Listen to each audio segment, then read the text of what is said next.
What? Where's Paul? Where's Paul? I don't know. It's me today. Guess what?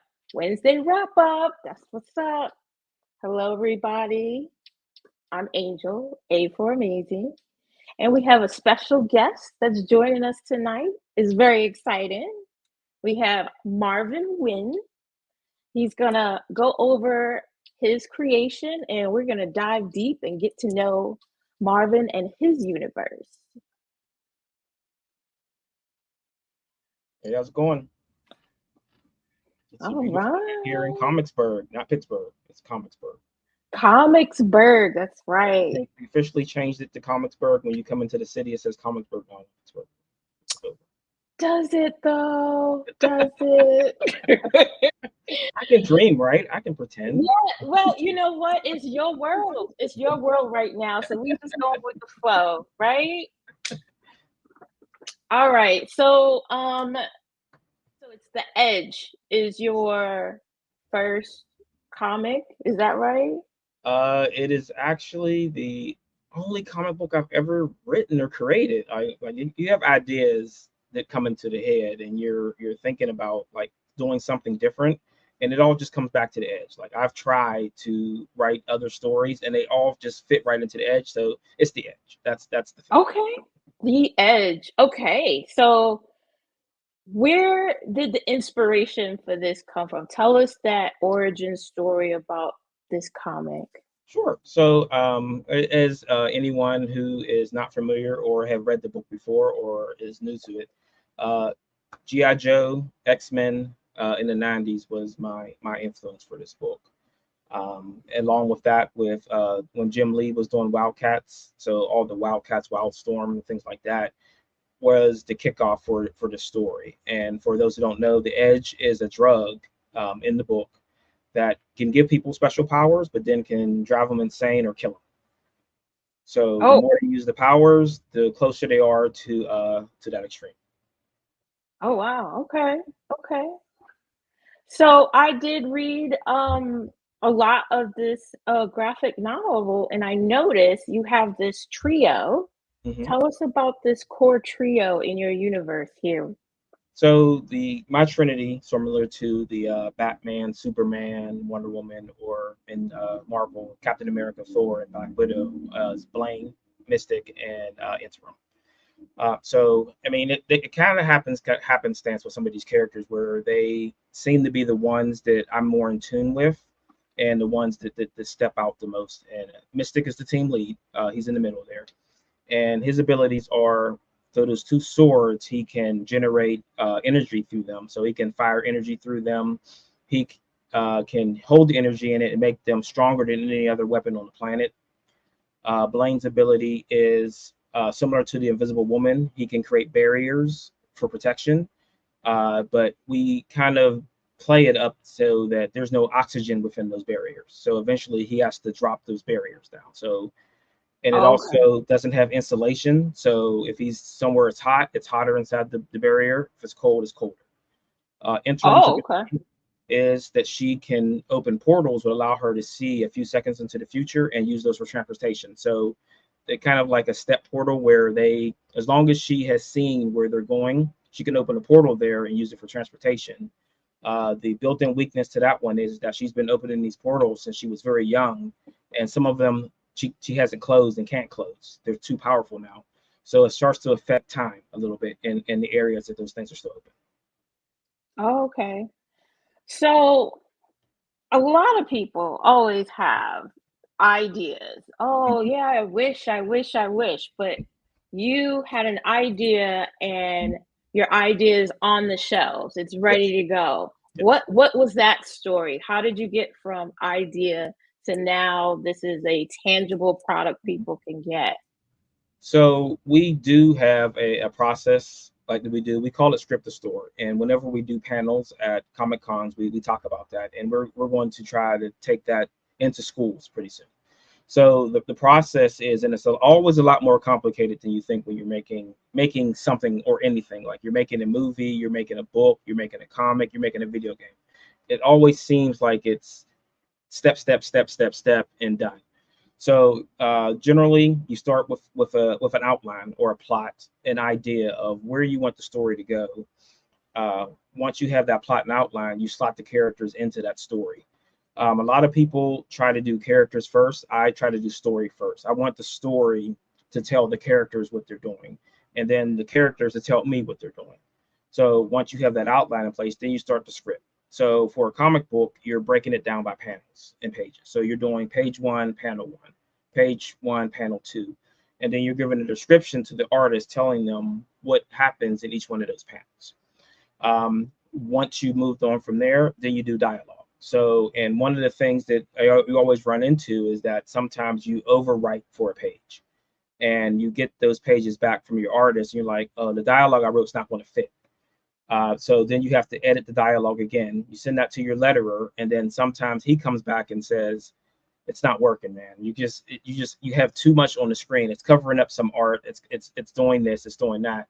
So then right. you're continuously going back and forth doing edits on the book. And I think this is what the time consuming process of it is that once you've got all these things in place, you're still doing edits up in the colors. Even when you do colors, you may have to do some edits on it because in some instances, the colorist doesn't highlight something that you want to highlight on the page. So right. in this page is an example with those portals that she's opening. She can actually throw fists and punches through them. And what the artist came up with is that the panels are moving in the direction that she's hitting these guys. I didn't write that in the script. Oh, No, okay. He came up with that on his own. So that's cool though. It's sometimes it's good to have someone you're in tune with that can actually space out what you're writing and add some more elements to it, because it's like having two cameramen on a movie and you're both cameras in a different place. And then when you go to edit, you go, yours is better. We're going to go with you, right. And forget what I wrote. Don't just ignore it. So it's like the mini think tank. Yes, exactly. And I've been working with my artist Mark. And he's from the Philippines. I've been working with him since 2012-ish. Oh, so, that's a long time. Yeah, okay. Yes, we've been working together for over 12 years, and like we're in tune. And I can give him like the littlest bit of information, and he comes up with this kind of stuff. So once you've got everything set up, you've got your digital files ready to go. You're sending them off to the printer. So depending on volume of books, you're waiting a couple weeks, a couple months to get that package back. And I've gotten packages from the printer at least 100 times. And it's still one of the greatest feelings in the world to open that box and see something in there that you created. You can pick it up, you can touch it, and it's tangible, and it's something that you did. The blood, sweat, and tears that went into it, and everything else that goes into creating a comic book. So from there, now you're doing distribution. So you're either doing direct stores, you're doing conventions. You're trying to find a way to get that into someone else's hands to say that I did this. So as you know, Diamond is the biggest distributor right now, still, even though Lumar and Penguin are in the space, but they're still number one. Even though they've lost some thunder along the way, but they're still the biggest. So you're pitching to them then. So you're pitching to Diamond on the viability of the book.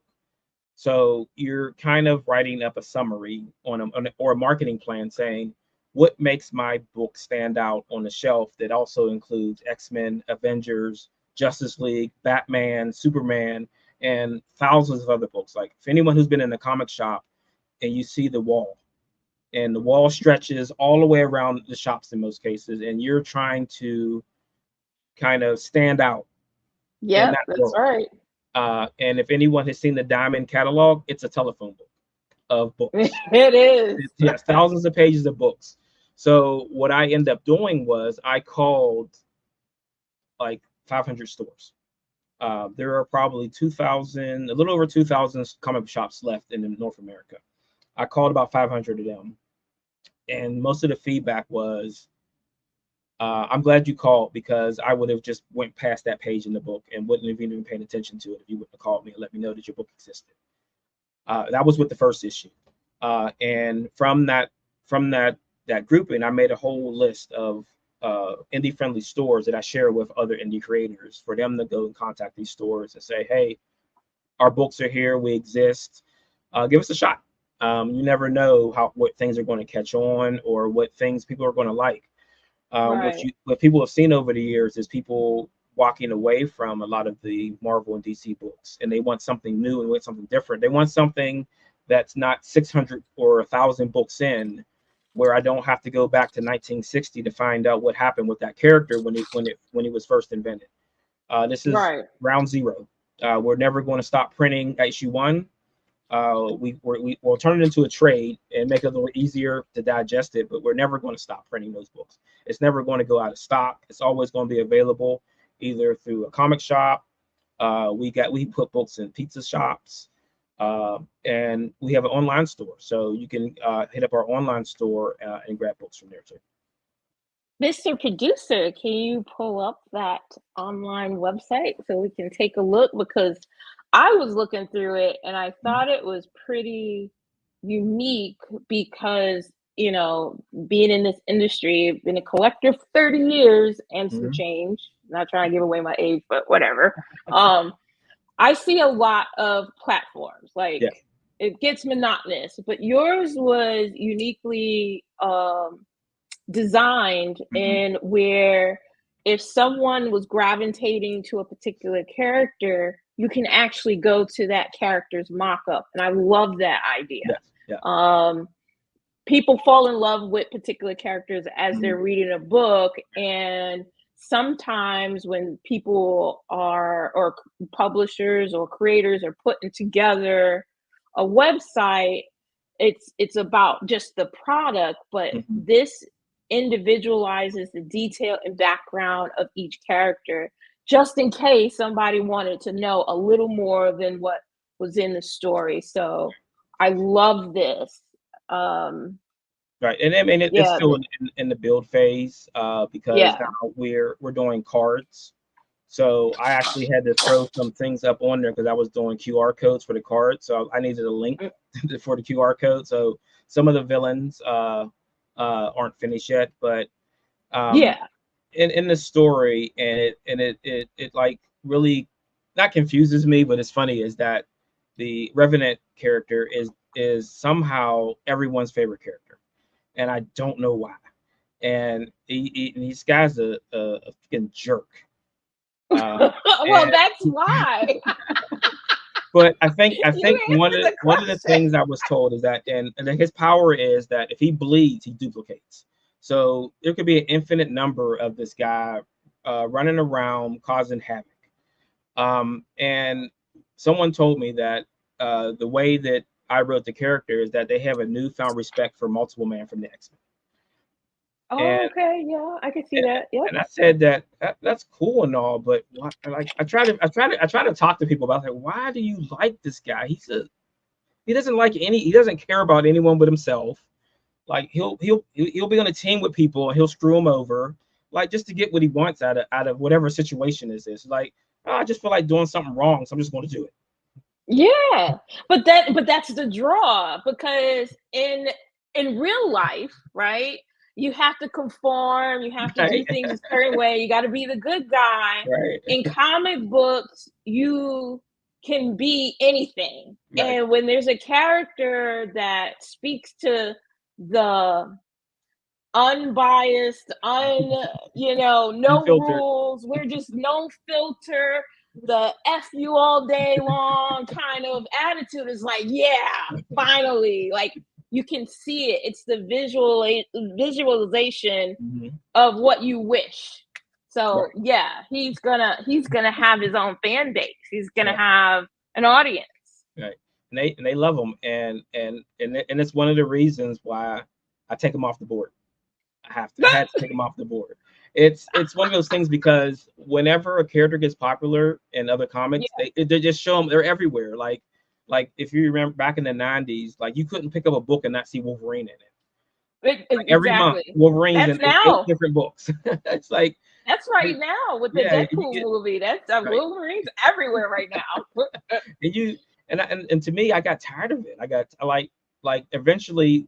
I started liking Gambit more than I like Wolverine back then. It was like, all Yeah, right, I give me can more see it. Gambit than Wolverine because I'm Yep. tired of looking, I'm tired of seeing this guy in every book.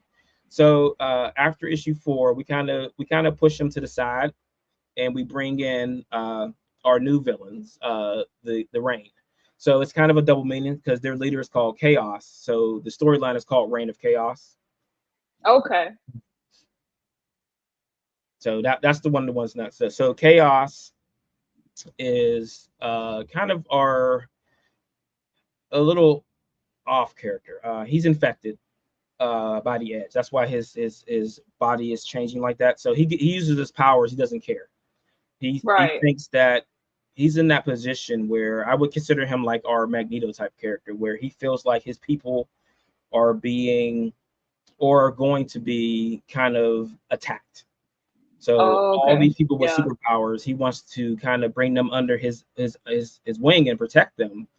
But the means that he does it isn't going to work out for him because it's more of that in your face militant style that's only going to make people more subjective to want to take these people out. Right. Oh, okay. That's what's up. So I noticed, and in my research, because I like to Mhm. research, the Edge has been around since 2015, or was it older than that? We officially started working on this in 2012, but the book is way older than that. I started working on this back in possibly '09, Oh, and wow. Okay. I will tell anyone who is creating something to acknowledge the fact that the first thing that you create is going to be trash. No. Complete and total, what in the world was I thinking when I wrote this?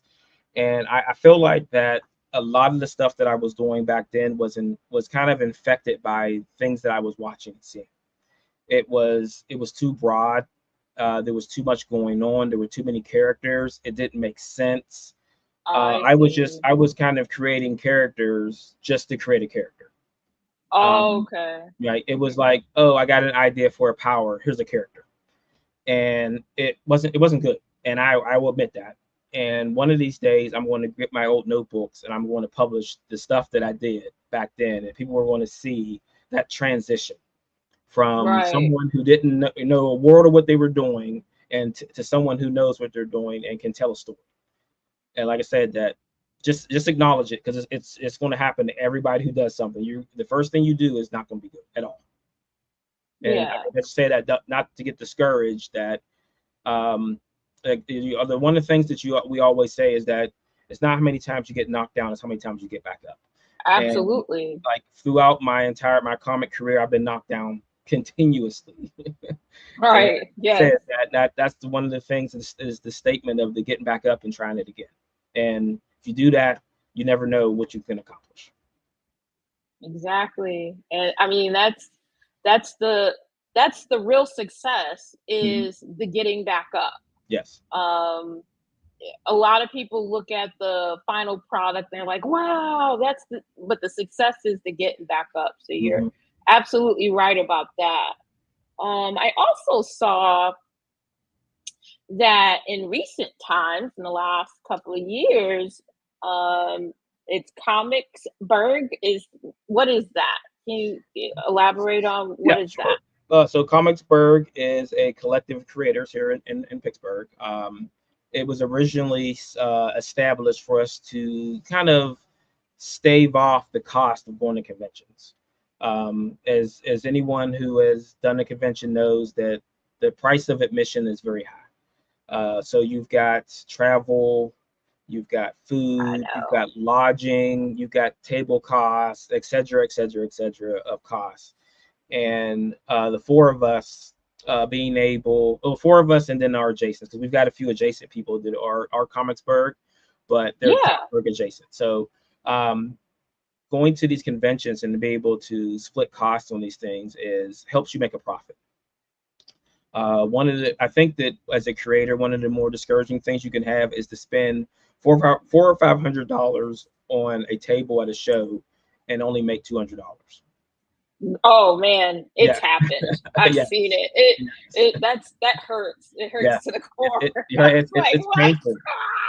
And as a creator, where you're continuously taking a loss, that's discouraging for you. And a lot of people have given up because they found that they can't make a profit going to these shows. The cost of everything is going up, including the cost of the tables at the show. And then even if you're doing like Artist Alley and it's a 6 foot table, Right. you're spending at least $100, $150, depending on the size of the show. And one of the things that you find is no matter how much product you have on the table, it's hard to move it because people are hustling past the table to get to the famous creators or the back issues of books. So you have to be able to talk to people, and some people have that little that hitch in their giddy up on not being able to talk to a customer when they come past their table. Right. And then it becomes a perfected skill because Yes. I'm at conventions too, and Hmm. it's a tough, tight competition. So you got Artist Alley, or if you big boy at the retail space, Yes. it's people are have their list because I, Hmm. as a shopper, when I'm on the shopper side, I have my Right. list and I'm like tunnel vision. Right. But it's the good ones that get me out of that tunnel vision, and it's like, oh well, let me see Right. because now you did something here that I wasn't expecting. So Right. And I and that understand that. and that's what we're trying to do with Comicsburgh. And this is our shared universe kind of banner. So this is what the banner that we have at shows. So we've got a Beowulf book. So it's the legendary hero reborn in modern times, a 30-something slacker. So he has to learn how to be that hero, to fight the Oh, dragons to okay. come back. Yeah. So then under there, that's Memoirs of the Morbid. That's a EC or Tales from the Crypt type anthology book. There's Oh, cool. I think there's 2 volumes of that. Going back up to the top, Theme of Thieves is a time travel book. Like people are disappearing and they're going through time trying to figure out what's happening. And Yeah. Herrenberg is not only a comic book, but it is a live action video series. It's all female superheroes set here in Pittsburgh. Oh, nice. So I mean, we're trying to hit all the nuances when it comes with comics and try to give everyone something they could enjoy coming from Comicsburgh. So we've got the horror, we've got fantasy, we've got sci-fi, we've got superheroes, we've got thrillers and all that stuff in there. A little bit of everything. Yeah. Okay. And that Um, helps us at cons. Like we can give everyone the whole gamut of something. yes, yes. You do have it every all the basic genres people would look for. So you had mentioned that some of the project was to be in schools. Is that what you Yes. said? Okay, Yes. can you So tell us a little bit about that? Because all right. that's So interesting. we got kind of inspired. Earlier this year, we went to a comic convention in Phillipsburg, New Jersey, and the show was run at the Phillipsburg High School, run by the Comics Club and their teacher. And um, so when we got back, I started contacting a few people and found out that the person who is the general manager of the biggest comic chain in the city, New Dimension Comics, his frat brother is the guy who runs Steam for the city of Pittsburgh for the schools. Okay. So it All used to be right. STEM, now it's Steam because they added arts. And I ended up talking with him, and he said, well, "I've got the perfect school for you. I've got a teacher at a school." And I'm sitting there, and I'm guessing what school he's going to say. And he said, "My alma mater, the high school I graduated from, Perry." And I'm just sitting there thinking these things are lining up because they're like, why is it the school that I went to that this is the school that you want to put us at to do these talks? So Yeah. right now, one of our adjacent people, Incubator Comics, is already doing classes in the Carnegie Library system here in Pittsburgh. So he does it for the young crowd. So we're going to capture the high school and colleges and go in and show them how to do a comic, from beginning to end, do all the marketing stuff, making sure you're making a profit, making sure you're not losing any money, how to do the crowdfunding, how to get in the stores, because I've noticed that there's not a lot of comic readers in the younger generation. And we want to try to reintroduce comics to the younger generation, not only to bring new readers, but new creators. I don't want to see this thing die out as I age out of it, as I get older and I'm no longer allowed, I can no longer do it. We've got to make sure that there's people there to step into the space and help out. So we have a question from the audience.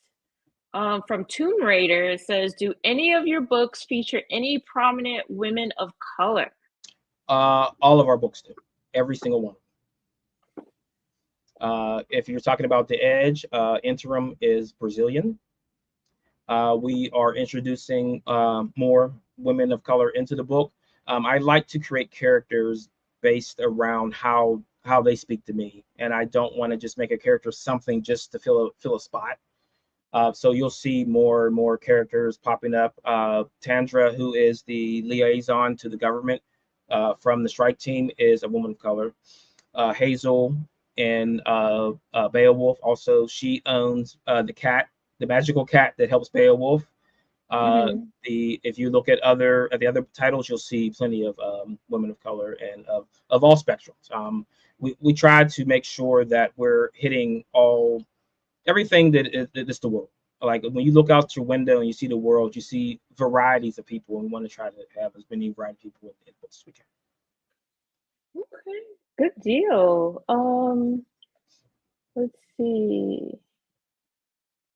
Is that a question? HH Comics, great that you are covering both the above the water, what everyone sees, and below the water, what people don't see about the comic business. That's right. Yeah. That's important to do best practices because everybody's learning. There's always something to learn. And you never know what the next person might have discovered that makes it a little more efficient to be out on the shelves, because that's the whole idea, is to share the story. Oh yeah. So, and we want to, like I said, we want to try to bring as many people in here as possible. Like I talk comics with people all day long. I am mentoring a few younger people and a few older people on and getting into comics.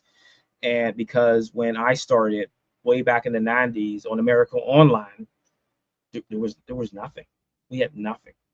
There was no information. No one was sharing anything because it was the big publishers, and they're not going to tell you how to make a comic book. No, or where to go to print something. Like the only printer we knew about was in Canada, and it was like, how do you even approach them? Because they would only do orders if they were thousands of books. And the one thing that really is going to help all creators now is digital printing, because you could do a smaller print run and test it out at like local comic shops. You just walk into the shop and say, hey, I'm from around the area. Would you willing to carry my book on your shelves? And most of them will say, sure, give it to me. We'll try it out. But I mean, it's out there if you want to go and get it. I mean, comic book to me is one of the not one of the easiest, but one of the cheapest creations you can do. Making a movie or a game costs. Making a comic is a little cheaper. Especially if you don't print it. If you just go digital and put a PDF up on Webtoons or on your own website, it's very cost effective. So what do you have planned? Like you mentioned about cross sharing of going to the cons. What's your travel list for those that want to get your signature on the books they buy? Right. So, I mean, if you're buying books from the website too, there's a checkbox there to ask if you want me to sign it, because I sign books all day. Our next venture will be Comicsburgh Day, actually at a local comic shop here, Phantom of the Attic. That's in August 5th, that Sunday. Our next travel con won't be until November. We'll be in Akron at the Akron Comic Con. We did a lot of stuff in June. Like we were almost back to back in June. So we were at Heroes Con in June. We were Three Rivers Comic Con here in Pittsburgh. We did Altoona. So like summer, and beginning of summer is where we do our hits, and then we try to do stuff locally just to so we don't have to pay for Airbnbs and travel and things like that, because Right. that eats your costs. That eats your costs. And I don't think there's anything more better than sleeping in my own bed. And when we go to shows, I can't take my bed with me, so it is a little weird. And it's always the noises. There's always these little weird noises you hear that you don't hear at home. Oh man, I don't sleep. I just find some work to do until it's time to get up and get dressed. Cause no, it's always creepy and weird. Right. We have a question from HH Comics. Do you have plans to grow Comicsburgh to more creators or IPs? Yeah. So I mean, we're always expanding out slowly. Because but the problem with it is the management of it. So generally it's me and then filter down to everyone else. So sometimes I don't want to do business stuff because it I messes with the understand creation that. time. So Yep. I mean, it becomes a thing where I go into the closet and I'm switching hats. So I end up splitting time with things. So I like give myself like a clock time on, okay, an hour creating, an hour doing business, an hour website. And sometimes it ends up being a little more than you think you can handle, so you have to throttle back. So that's one of the reasons why we're trying to slow down on bringing on more books, because then it's more for us to manage, and we want to be creators more than we want to be business people in this space. And I understand that duality or wearing multiple hats. You Yeah. you want to be where it's fun and you're inspired and passionate about, but then you have all this other stuff. Right. So we got 33 and a third media. The fact that they are in the schools and is about to be in schools is a big deal. I agree. Comic books can play a big deal in literacy. And I think that's true for a lot of us. We didn't start really reading until we had that comic book to get off of the newsstands or got from our parents. So can you tell me a little bit, like, how'd you even become aware about comic books? What was your story with comic books? So and I don't I'm gonna date myself, and I'll try not to date you on that. So do you remember when GI Joe was on the air, Yes, and I do. they had the commercials where they showed the comic book, and it Yeah, was like yeah. GI Joe in the comic books, get it at your local wherever, continue the adventure. That was it right there. So it was a combination of that and watching Spider-Man as an Amazing Friends and all those other Avengers cartoons, and being able, I know, I know. So let's just put it out there. I'll be 50 years old next month. So I'll just put it out there. So, Oh, look, happy birthday. That's what's up. We about the same age, so so that's it's Black all Box right. Comics. That's Demetrius. Demetrius. Let's just say hi to the chat. Everybody into the chat. I was going to pop over, but I was jabbering so much I didn't get to hop over and say hi to everybody. It's okay. So and then I would call my grandmother because she worked. She had to go through town where she worked at. She worked on the other side of the city, and she had to go downtown. So I would say, Grandma, can you stop in? It was Woolworth. Dating Oh, myself again. I loved Woolworth, especially the diner and get Yeah. some lunch or whatever. Oh my god. So I would say, can you stop in Woolworth and get me some comic books? And I'm gonna date myself again. It was 50 cents for that comic book. Yes. And she bought the comic book back, and I fell in love right then. It's because it wasn't just the text and everything, it was the visual. And once I started reading comic books, then my granddad threw other books at me. And I will say that Oh, see, okay. on my path of being a creator, I would probably give it all probably to them and then my mom, because my grandfather was a poet. And Oh, wow. one summer, he sat me down and had me read the dictionary Hmm. and tested me on it. So I was learning right away that functional literacy was important, and to be able to then go to read Dracula, Frankenstein, and books like that at a young age was good for me, because it allowed me to learn words that I wasn't hearing. And anytime that we were in a room playing and we said a word and he asked us to define the word we didn't know, the dictionary came out and we had to Right, right. and then we had to test on it again. So Yeah. it's just learn, and never stop learning. And the thing about the literacy thing is that you see the literacy rates are down, and to me It's I put that on scary. not reading comic books. The comic Yeah, books I aren't agree. in those spaces that they were in before. They're not. I won't say they're not easy to get, but there's like a barrier now. You used to be able to walk into a grocery store and spin the rack and pick up a comic. That doesn't That's exist anymore. right. Like comic books are in comic shops, which is why we're trying to expand into other spaces, like I said, pizza shops, coffee shops, wherever we think someone is going to read something. I want a comic book there, so somebody could just pick it up and say, "Hey, what's this? Why is this here? Oh, this is pretty cool. Let me get some more of that," and then hand it over to someone else to read. It just keep the cycle going, because we want to make sure that these things are forever. We don't want them to die. No, that's right.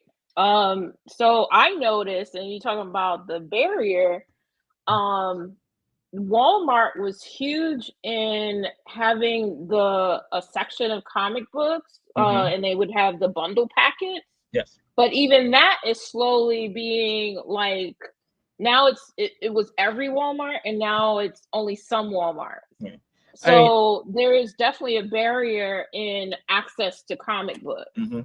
And that's what we want to fix, is that I understand cost ratios and things are expensive. But if someone kind of says to me that $4 or $5 for a comic's expensive, and they're holding a Starbucks coffee, I'm going to question Right. That part. That how drink much. is gonna be Yeah, gone in 30 minutes. That right, book can last almost forever. right. But I find that people will pay for something if they see value.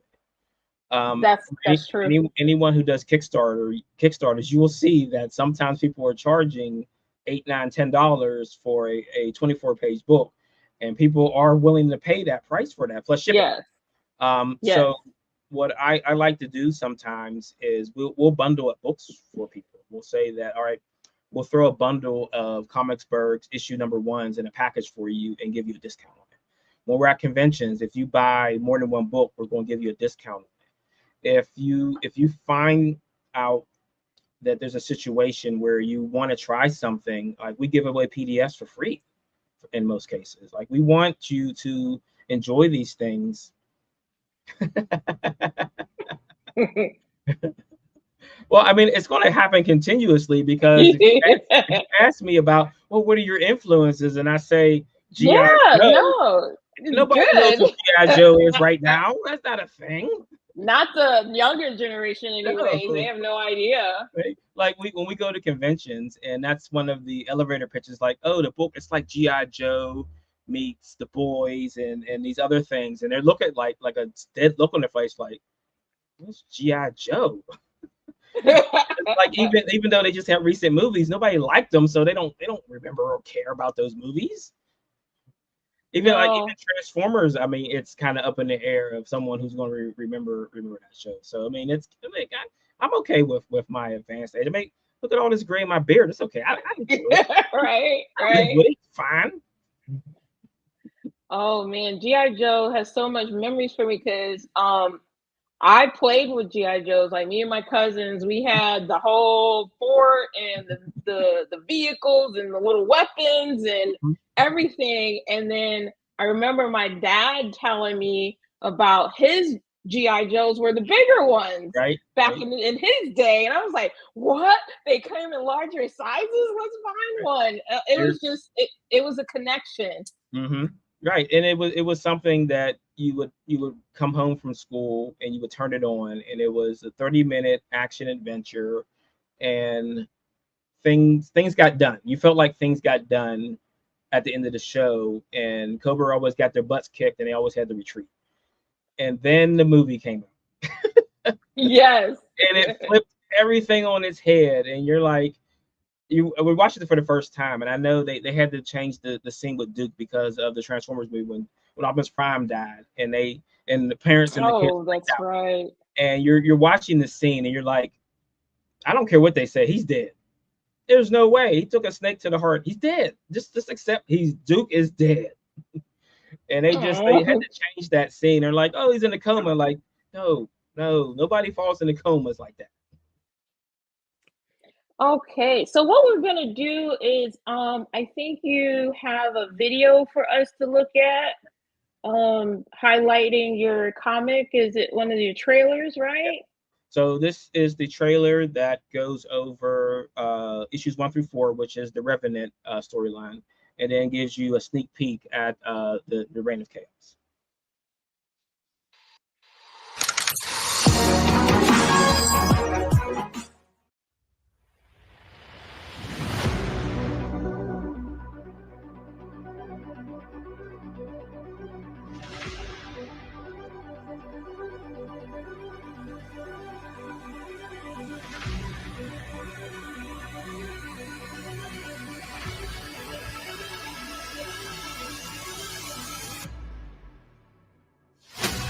Sir, the Revenant is back. I have played a puppet far too long. First, you will suffer. Then, you will die. We have to stop him. Target in range. When I give the order, storm the building. We are in position. Well. Looks like someone wants to play. No!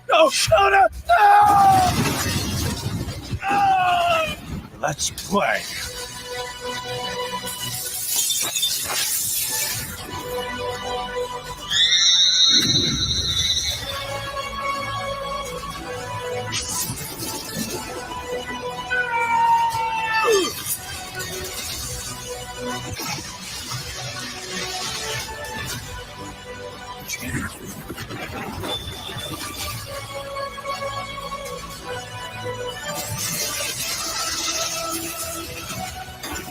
This isn't just a fight. This is war.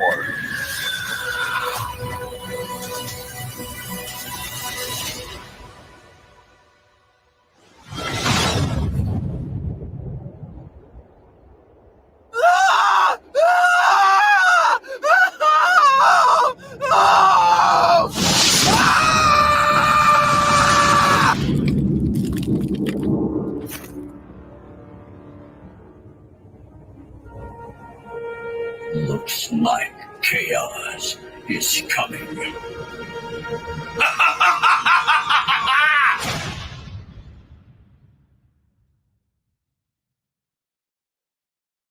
That's what's up. that was good. That was good. I'm sure people are gonna gravitate to both websites now. So either website that we showed today, people can order the Edge, or they can go to comicsburgh.com and get yours and your partners' comics. Yeah. Okay. So there's more books available on the Edge website than there was Comicsburgh, because this guy right here is in charge of the website, and I'm really slow about putting stuff up. But I put up stuff from my own website really fast. So okay. That's that management thing I was talking about before. I haven't put the website hat on in a couple of weeks. So, thank you. Your partners, you did mention there's 3 or 4 others. Who are they? So it's Grant, DP Brown, and our other partner. He just goes by Herrenberg by the name of his book. Okay. He's more interested in showcasing the women who are part of the show than himself, so he just goes by Herrenberg. Herrenberg. Okay. So it says Grant Langford. Grant does Beowulf, Memoirs of the Morbid, and he just released a new book called League of Cryptids. So it's like Sasquatch, the Jersey Devil are protecting the Earth from alien invaders. Oh, really? Oh, that sounds pretty cool. Okay. Then DP does the Theme of Thieves. The Theme of Thieves. Okay. Yes. That's the time travel book where there's people disappearing and they're going back in time to find out why they're disappearing. Oh, So wow. it's like Okay. he calls it like it's like Lost, Quantum Leap, and then The Wire. And then, just in case, Mhm. is there anything else that we did not share that you would like to share with everyone today? I mean, I think we kind of covered all the bases on that. I mean, Did we though? We don't have any Black Comic Lord exclusives because we love those. oh, we could talk about exclusives if you guys want to talk exclusives. We can do that. Yeah, yes, we I need do have that. we need the secrets. Right, I do have the Kickstarter coming up. So if we want to throw something in that, we can always do that. Okay. So we always got rooms for exclusive covers if people are interested. We've done two so far, so we're always looking for new more. So you the Kickstarter. So what's that? What was it So about? that's going to be for the volume 2, which is going to cover the Reign of Chaos storyline.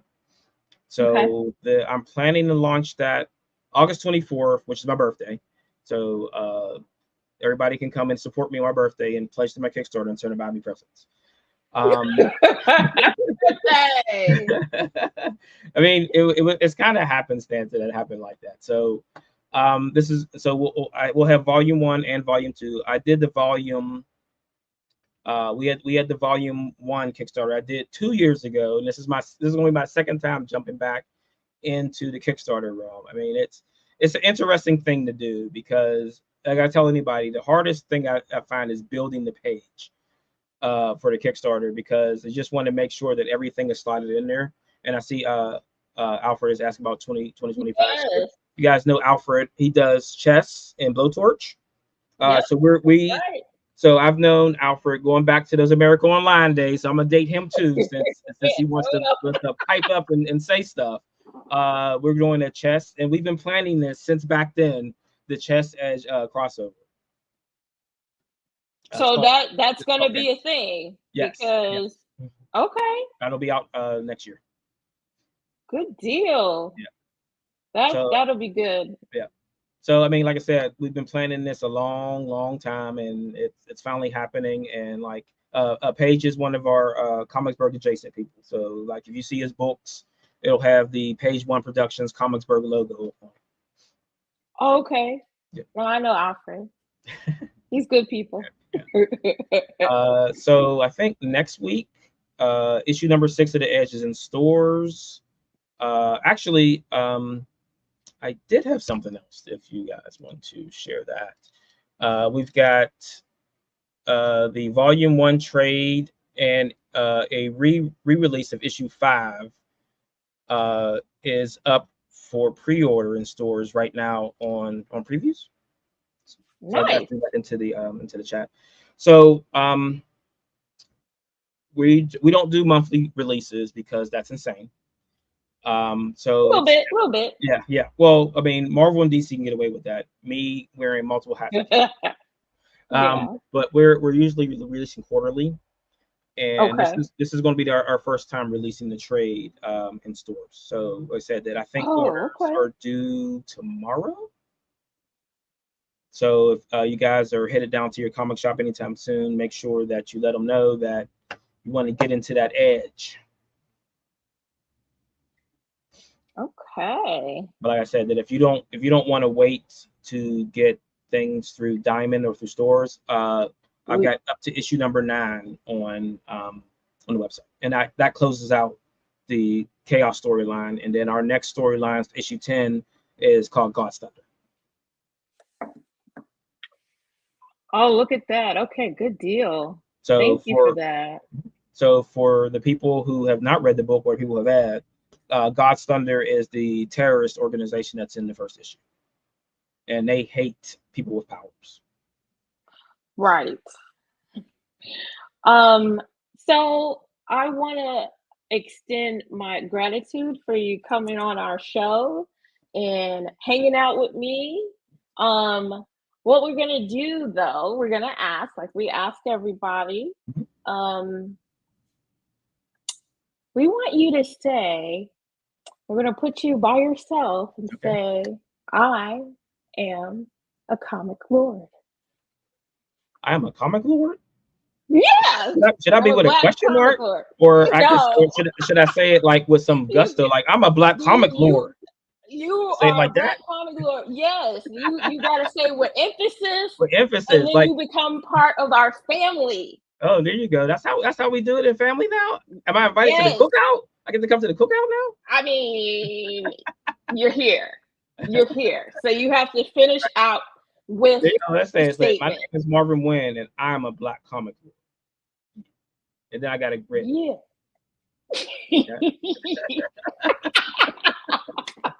Good deal. Good deal.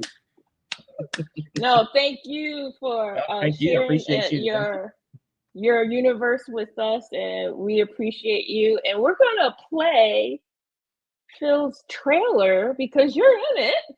Yeah, for 2 seconds. Because we have Phil's exhibit coming up. Yeah.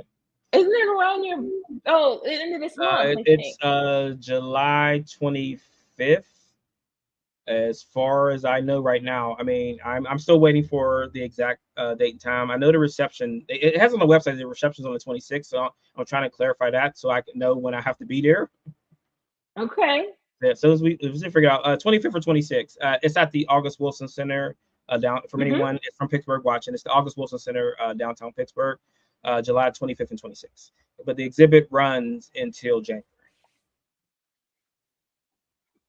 Oh, 26, Phil says, is in the comments. All right, Mr. Producer, whenever you're ready.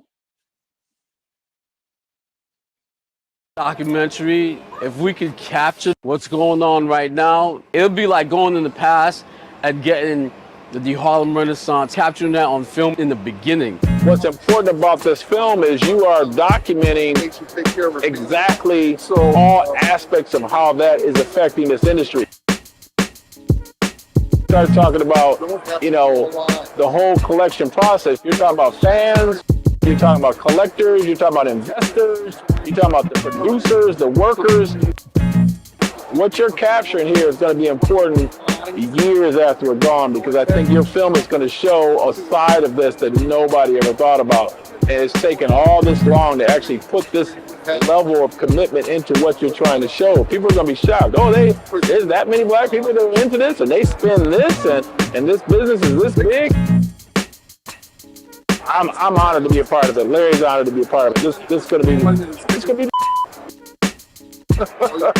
What I was doing is whatever I worked on, I added black characters into I'd stick them in the background. That's how I started doing all the crowd scenes. I'm gonna have somebody black in this somewhere.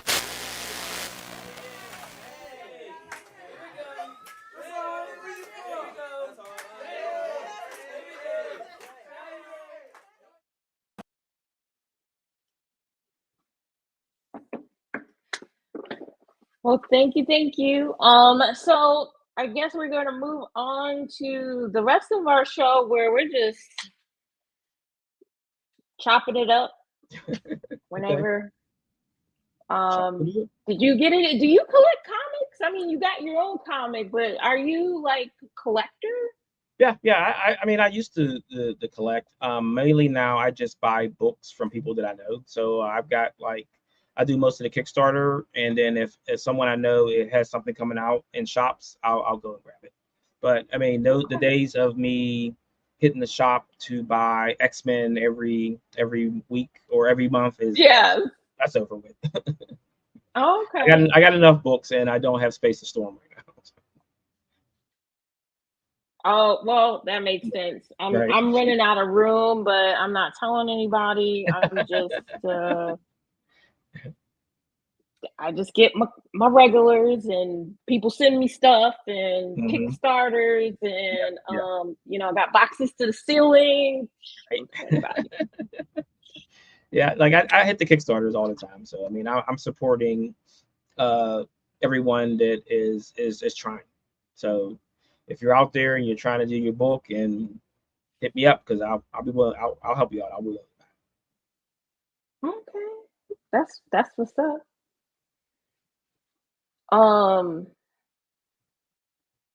Normally I grab a bunch of books and then people pop in, but I guess we just waiting for people to pop in. So, did you have another trailer or anything? Well, what you got, Derek? What you got going on? You got any flexes today? What You're on mute. You're muted. You're muted. Push the button. Producer can't even unmute himself. That's horrible, right? Hey, great interview. So yeah, what I'll do is I'll just queue up a quick commercial and then we'll move right on to Wednesday wrap up. Marvin, you can feel free to stick around if you want to chop it up with this. Maybe we'll have a few other people join in a bit. All right. Completely your call. We'll just go to a commercial break for a few seconds. All right.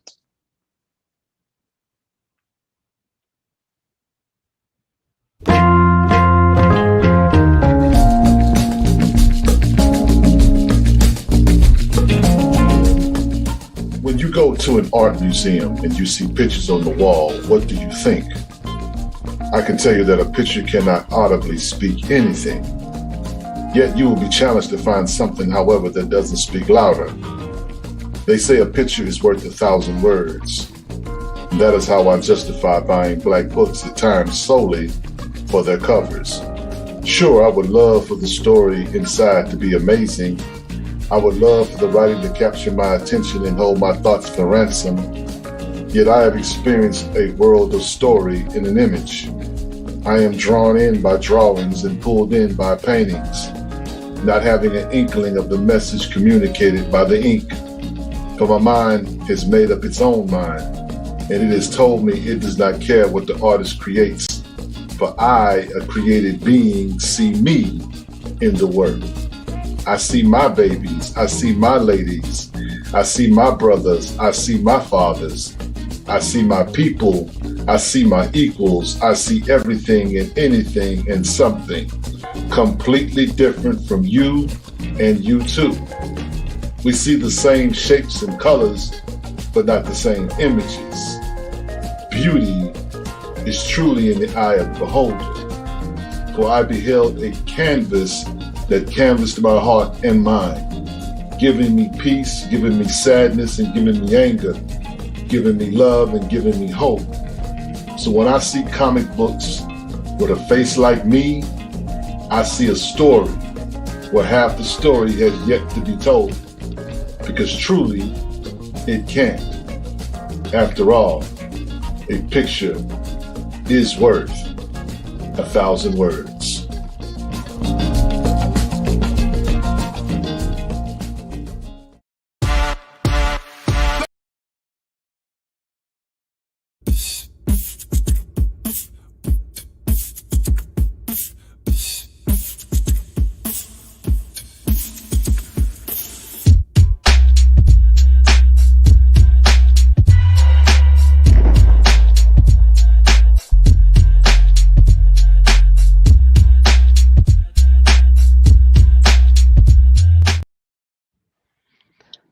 All right. Here we are. So, first of all, chat, thanks for sticking with us. You know, we started early tonight, 8 o'clock. I got to celebrate the engine. For those of you who maybe you got to see our 9 Eastern show, but maybe you didn't catch the 8 o'clock Eastern show. We had several people from Epiphany Engine celebrating the fact that that Kickstarter hit its goal, and now they're just doing everything they can to overachieve. So that's a great celebration. Be sure to check that video out.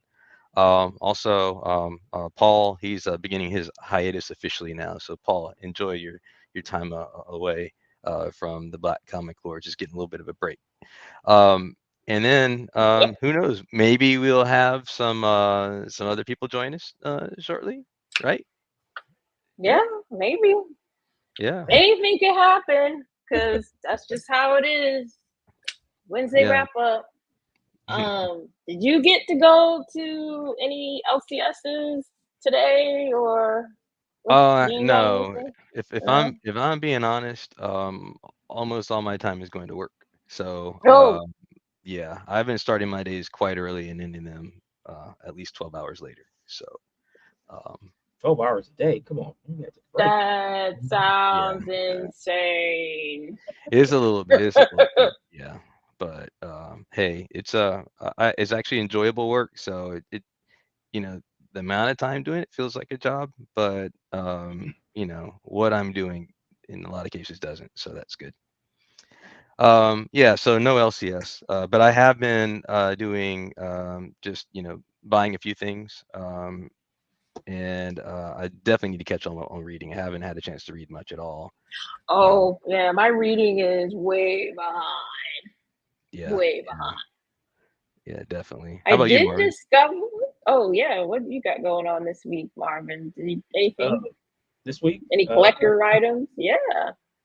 Or this month? I don't know. I'm hoping I get the Weird Creator hat tomorrow, and I can finish up some scripts that my artist has been asking me about for the past couple months here now. Okay. I have this problem where I start a script and then jump to another one. Oh, and I understand that. I understand that. So, and what ended up happening this week is that I'm doing a 3-part story with Blaine, and I was finishing the first part about it, and then decided that the first part is now the second part, and the second part is now the first part of the story, because I flipped the characters around and made a character that was only going to be in one book. He's in all 3 now, because I like the character so much. So I'm going to have him be the little push between each book in it. So those are going to be 3 one-shots, and those will be available maybe in October, because we're also going to Kickstart for that action figure that we're doing also too. Oh, that's right. You guys have action figures. Yes. I could pull those up and show those. Yeah, let's do Let me that. see if I can. So my affinity for the GI Joe made me go with the 3-inch, the 3 1/4 inch scale, so the 1/18 scale.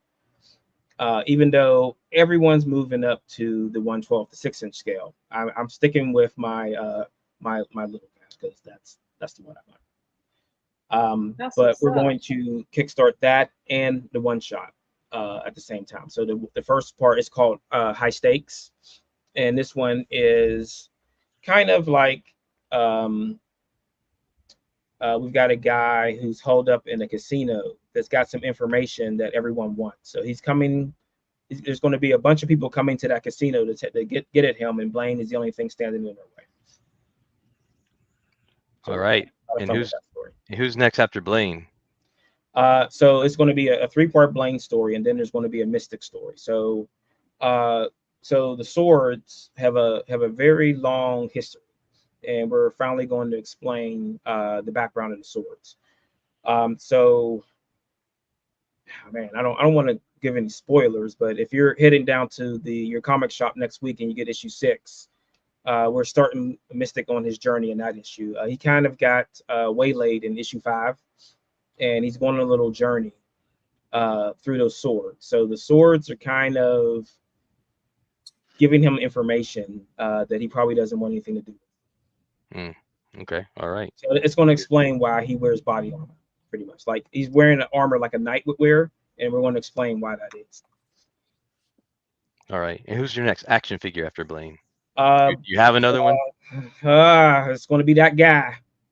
The one you seem to not like, but has right. Oh, that guy. Okay, that guy. So, and the reason why we did that is that it's probably going to be a 2-pack. And this guy, right? Yeah, that freaking jerk. Yeah. So because it's going to be a slow build, so we wanted to have something for someone for Blaine to punch in the face. So you got to have the action figure, and then you have to have another action figure that he can punch in the face. So it's going to be Revenant. So he's the punching bag. Oh. Well, I mean, if he bleeds, he's going to duplicate. So I mean, so gotta happen, right? Yeah, you're going to buy one Blaine. If you make him bleed, you don't have two Revenant action figures. So, I mean, it just kind of worked out like that. That we were like, it's going to be the trio and then Revenant, because those are the top 4 characters and the ones that everyone was asking for. And when I kind of left it out there, and people were like, "Yeah, well, we want a Revenant figure," I'm like, We'll do Revenant next. So we're working with Loose Collector. I don't know if you recently they did Lady Death for Brian Plato. They've done El Morato. They've done a whole bunch of stuff. So they did Rocketeer. So they're up and coming in the indie action figure market. So we're working with them. Like I've known those guys for a long time, and if I didn't know them, I probably wouldn't be do action figures. And I will tell anyone up front that if you're going to do action figures, don't Really? do it. Why is that? The expense is ridiculous. Okay. You're talking upwards of 10 to 15,000 up front. So that's like the fixed cost, and then you got to make it up with the volumes, right? Yeah. Okay. So I mean, I'm going to have to move 1,000 figures, and it's going to be so. We did and that's for each character. Yes, 1,000 units per. Yep. Mm. So I did a pre-order and I moved like 350 so far. So we're going to hit Kickstarter, see if we can try to move another half of those through the Kickstarter, and then get in production right after the Chinese New Year. Okay. Wow. Those are some pretty big numbers. Yeah, it is. And then when you're selling, I mean, just through the Kickstarter, through the website, any other channels that you selling them through, or are those? They'll be in stores. So I've already talked with not only comic shops but toy stores about them carrying whatever is going to be my leftover. So I'm hoping not to have a lot left over, but if they move the way I think they're going to move, we're going to do more. So we'll do some more. We'll do variants. We'll do more weapons, equipment. I don't know if we'll do vehicles or anything, because like we do have a plane. We call it the Equinox. I don't know. I sent that to a guy who does 3D for me, and I was like, what do you think this is going to cost if we do this and we do it to scale? And he told me the price, and I was like, I just closed the chat window. I'm like, I don't want to even talk to you right now. You're telling me crazy numbers. And the one thing that I didn't bring up earlier when we were talking about the G.I. Joe stuff, the one regret I will always have that I never got that USS flag from G.I. Joe. And I was actually looking at one because I guess somebody found like a bunch of them in a warehouse in box, and they were selling them for like $4,000. And I was thinking those things were like $108 when they first came out, and that was expensive back then. So I'm like, I guess I'll never get that flag, and it's burning me inside that I'll never get it. That's some big time money there. Oh yeah. Rich, what's going on? What's up, Rich? What up? How y'all doing? Good. How are you? Doing all right. Doing all right. How's your week going? Busy, man. We're doing Vacation Bible School in my church. So I've been doing that all week. I popped in earlier. It just so happened I didn't have to teach tonight. So I was kind of at home trying to kind of relax. And then I got Paul's text. So I was like, okay. But yeah, it's been a long week. The weather's brutal.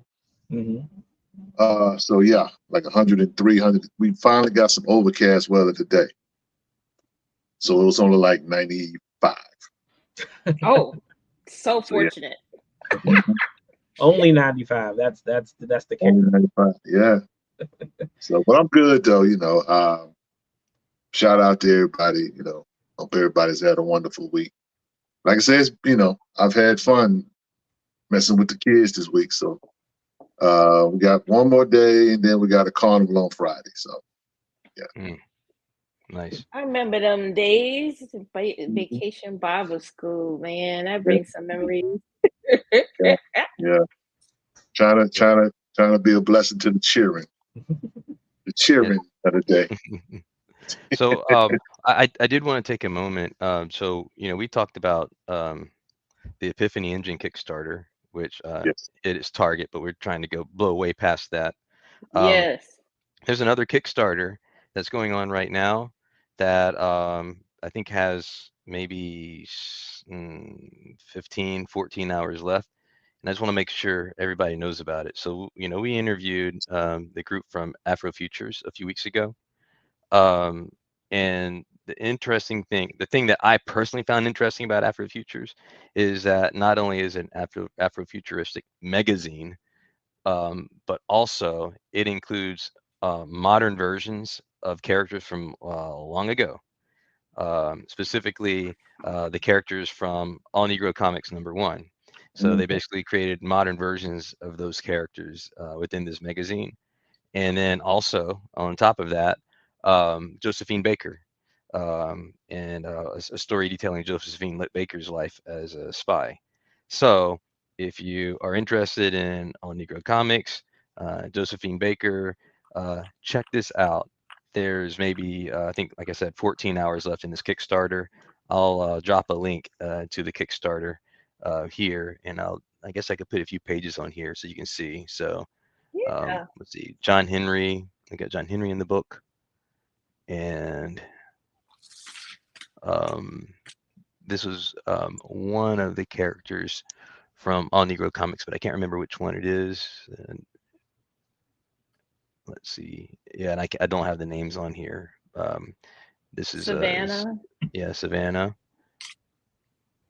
And Streetwise Hercules. And then I also have some Josephine Baker, and the style for the Josephine Baker will remind you of the Batman animated series. So anyway, check out the Kickstarter. Like I said, I'll pull up this link and share it in just a minute here. But this is a good book, and they've hit their target too, but they want to close out really strongly. So give that a shot. Yeah. Definitely got to support the good stuff. Right. That's how you get more good stuff. Yes. So can't complain about what the mainstream is doing when you got so much good stuff produced by us. So, Rich, have you had a chance to read anything yet that's come out this week?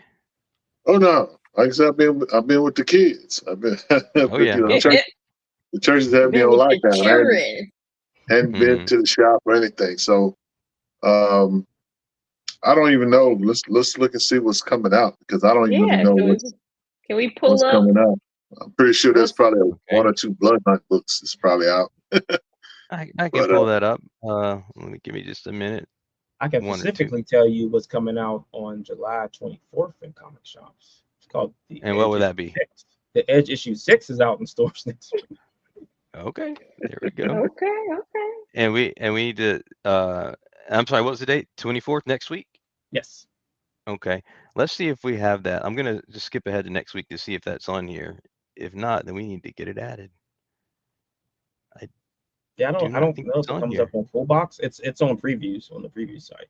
It's on previews. Yeah, I did contact them about that, and they were like, "Well, you have to internet yourself." I'm like, "Man, I've got enough work." Oh wow, they give you shade. Yeah. So, and this goes back to that topic or that question that you got about, you know, if you're just creating, that's one thing, but you know, legs below or what's happening below the water, right? Yep. There's a whole lot more that's happening.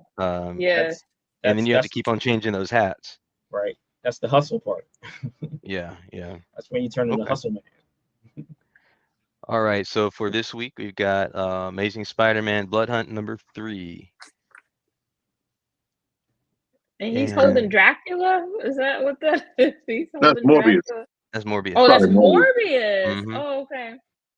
Is it let's say Morbin time on there? I'm sorry, what was that? Does it say Morbin time? It's Morbin time? Was that from the movie? It's Morbin time or something?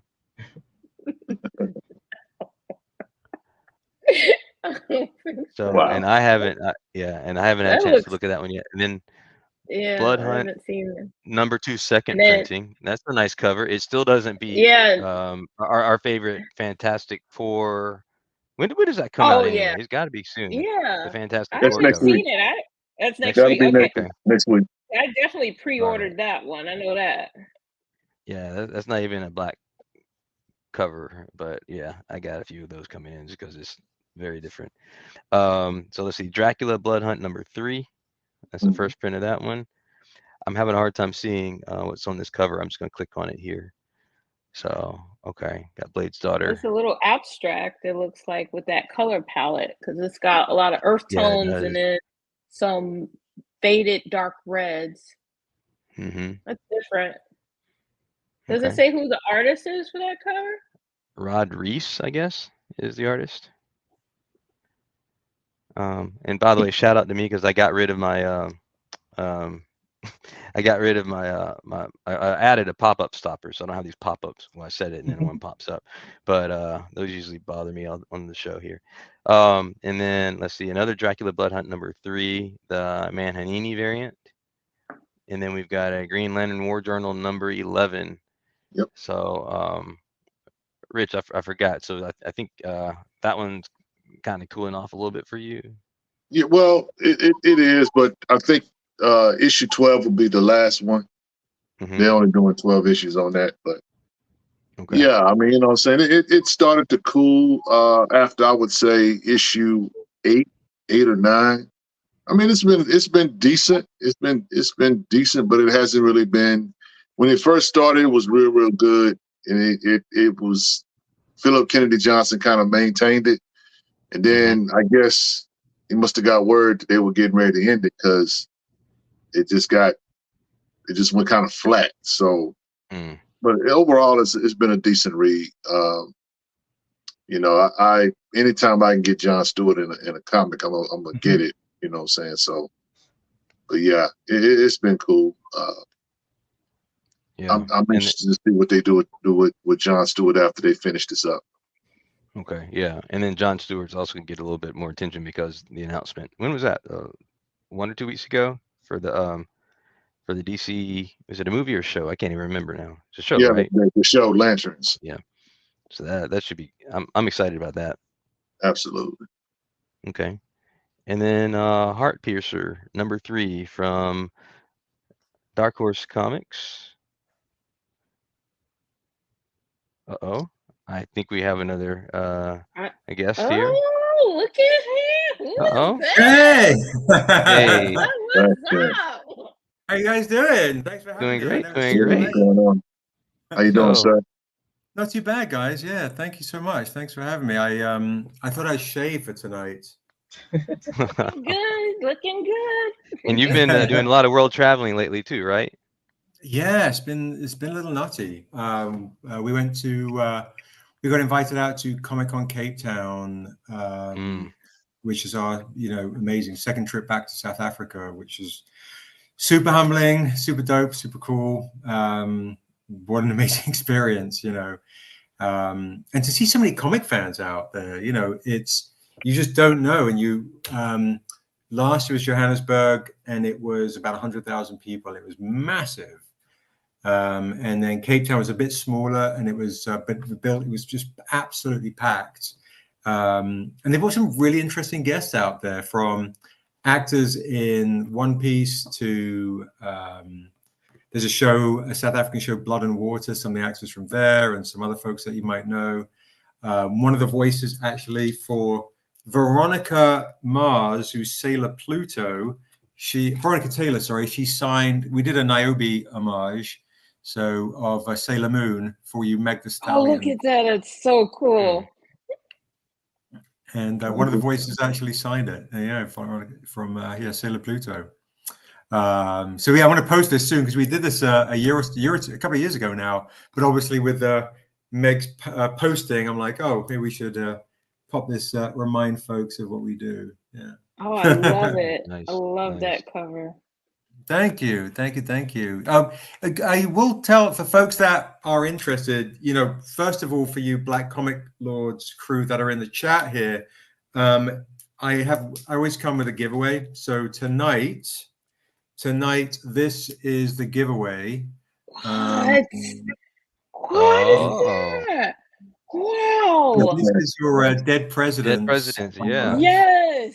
Oh man. Wow. Uh-oh. That's dope. Thank you. So what does somebody need to do to get that giveaway? You know, usually what I do is put my dice down. I say pick a number from 1 to 100, and Yes, I love that. You like that? Okay.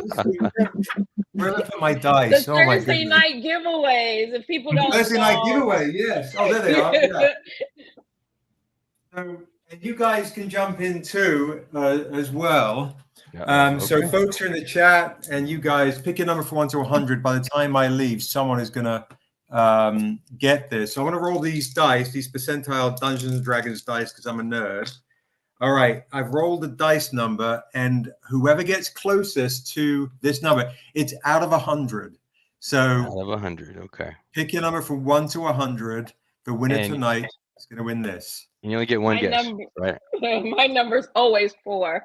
Yeah, you only get one. Yeah, you only get one number. That's it. And then shipping is free. So we'll ship it to you for free. I'll sign it for free, you know, with a British accent, you know, and then I'll mail that bad boy to you. So whoever wins is going to basically, well, and I'll mention it throughout the evening, of course. Whoever wins, we'll mail that to you for free, and just you'll email us or DM me on Instagram your mailing address, and then we'll just send it out to you. That's Tales of Asunder issue 1, featuring Niobe and the Stranger. So I don't know if you guys, so folks in the chat, who, you know, like, you know, you guys can ask these folks, who in the chat has heard of Stranger Comics and Niobe? Who has heard of our project? Has anyone heard of this before? Anyone not heard of this before? Me. Oh. Wow. Wow. So I think the jig is up on you, bro. I think everybody knows about it. Okay, cool. Well, what's kind of crazy? Hey, look at that! Some folks have heard of us. Oh, that's amazing. That's amazing. What a great! I love that Tomb Raider. That's awesome. What a great name. That's awesome. Well, I thought I'd share with you guys, and thank you so much for having me on. And I know it's super late on the East Coast, but I thought I could just go on for about 3 more hours real quick. And so this is our 15-year anniversary of Stranger Comics. Happy anniversary. Thank you. 15-year anniversary. It's pretty amazing. And we first came out with The Untamed, which first features Niobe, San Diego Comic-Con in 2009. So pretty humbling. We're going back to San Diego Comic-Con next week. Is anyone going to San Diego Comic-Con? I know you guys are East Coasty folks. No, I'm not. I was supposed to, but it didn't work out. I'll be here when they invite me. When they invite me. There you go. Okay, bet. Sure. We'll be back out to New York Comic-Con as well. And yeah, so thank you, Tom Red. I appreciate that. Thank you. So this is 2009. All we had is one comic book, The Untamed. We shared a booth with 9 other publishers. We didn't know what we were doing. And here we are 50 years later, still not knowing what we're doing, but we're somehow around, you know? Yes. And I wanted to give your fans, you know, the Black Comic Laws crew, an opportunity, if possible, just to hear the quick pitch, so they have an understanding, and give folks an opportunity to, A, buy stuff off me on massive discount tonight, give you guys the first opportunity, along with my Thursday Live crew, to actually get the first advanced copy of the new Niobe She Tribe with a Red Woo edition. Wow. You've got these opportunities tonight. Oops, as I just dropped this, and now it's the Denton Ding edition, you know. We have display copy. And then we got the mental editions version. Oh, I love that. And we also have, guys, check it out. We have, so this is me on the boat coming out of Purgatory 15 years ago.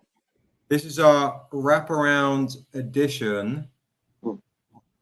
And this was drawn by Hyung for The Untamed in 2009. This is Hyung Taek Nam, the lead artist for The Last of Us. And this also features the first appearance of Niobe. So it's an Untamed anniversary edition. We have them in paper, and if people want to get extra crazy, just to kind of show you how wild we get, we also have them in the metal. Oh, that's cool. Oh wow, that all is the fingerprints so as well. Look at that. Yeah. So you yes, I can love it. add more fingerprints. So we've got them in red metal paper and also in the silver metal edition as well. So what I thought I'd do, guys, is if you guys are cool, I'll give you guys a quick introduction to the Untamed and give you guys the pitch. And just so you know, for folks that are in the chat, most likely we're going to be rocking with Carl Jones. He signed an LOI. Carl, of course, is one of the head guys on Boondocks, writer, producer, right.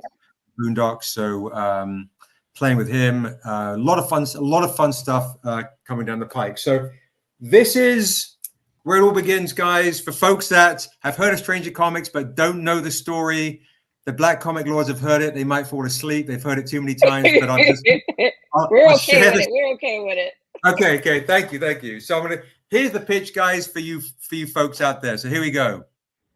Would you damn your family to save the world?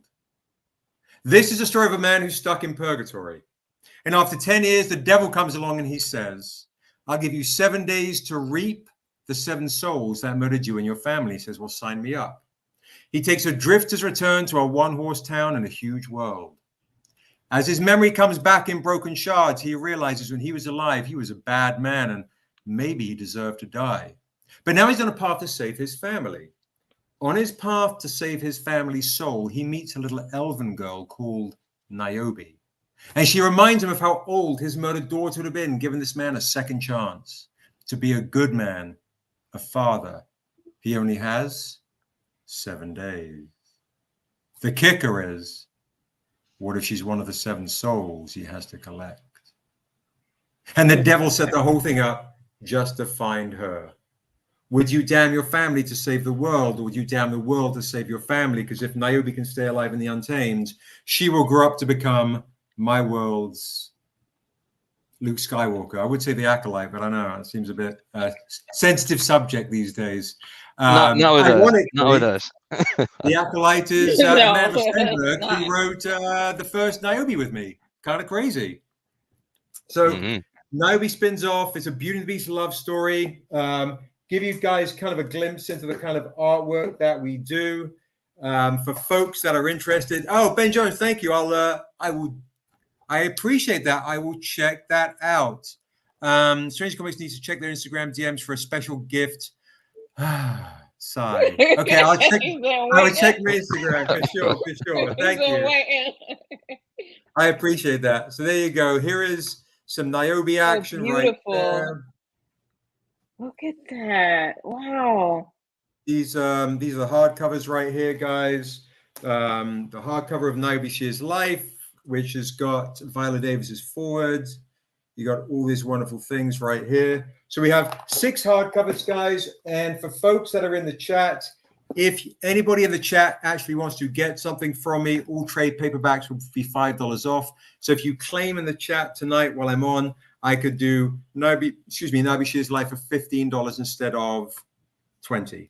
And so let me know if you guys want to get into Niobe's World of Asunder while I'm in the chat. And I would do all 6 trade paperbacks for $80 instead of $125. So if you want, for the Black Comic Lords tonight, everything set within our world, you could get every trade paperback for, look at that. Ooh, pretty amazing stuff. Oh, man. Yeah. That's brilliant.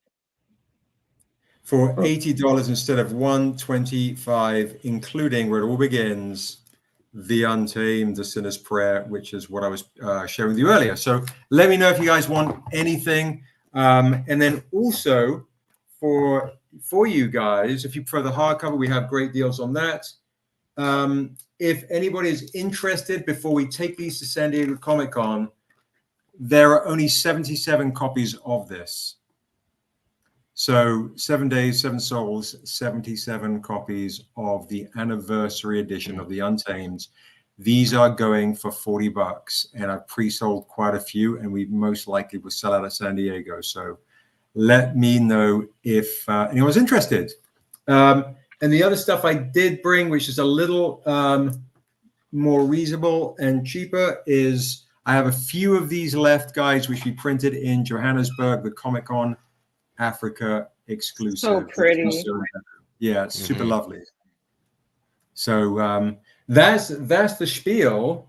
And of course, we've got the Sailor Moon. So if you guys see anything you like the look of, we also have our anniversary edition of, which is also, one was a Kickstarter and one's our other San Diego Comic-Con exclusive, which is, of course, your Fantastic 452 homage. Yeah, very nice, very nice. And for people who want to order tonight, you said they need to claim in the chat? You can claim in the chat. You can also go onto our website. If you go to our website, which is strangercomics.com, there's a welcome code. You can download 6 issues literally for free. 6 issues for free. You can use the welcome code to get 10% off anything on the website. While I'm on, I also bought a few sneaky hip hops and also a few sneaky video game homages. Oh, look at that! Wow. So we've got Erathune issue 1, the Donkey Kong homage, the Bonk homage for Nabishi's Life issue 2. Man, that brings back memories. Nintendo. Oh yeah. You got Excite Bike right Love here. it. Love it. You got you remember this one? Yeah. I don't remember that one. Yep. Oh, Ultra Beast. I do remember that one. Yep. Okay. All right. That's okay. Got it. Yeah. That was an arcade. That was an actual arcade game. Yeah. Yep. Okay. You got Legend of Zelda there. Yep. Yes. So there you go. So we have, I believe, 6 homages of video game variants that are normally $20 each. I will do a video game variant bundle of all these issue 1s and 2s for $60 half price. If anybody is a collector and likes collecting super rare things, we got you on that. And we also, just for fun, I bought out some of our hip hop homages, which the Lords have seen. We've got. Look at that. Oh, so pretty. Super pretty. These are generally $20 each. And tonight I will do $20 for the set for the Erykah Badu live homage and the Lauryn Hill homage. We have a few more left of these, which are running really low on. The DMX homage. Look at that. The TLC homage.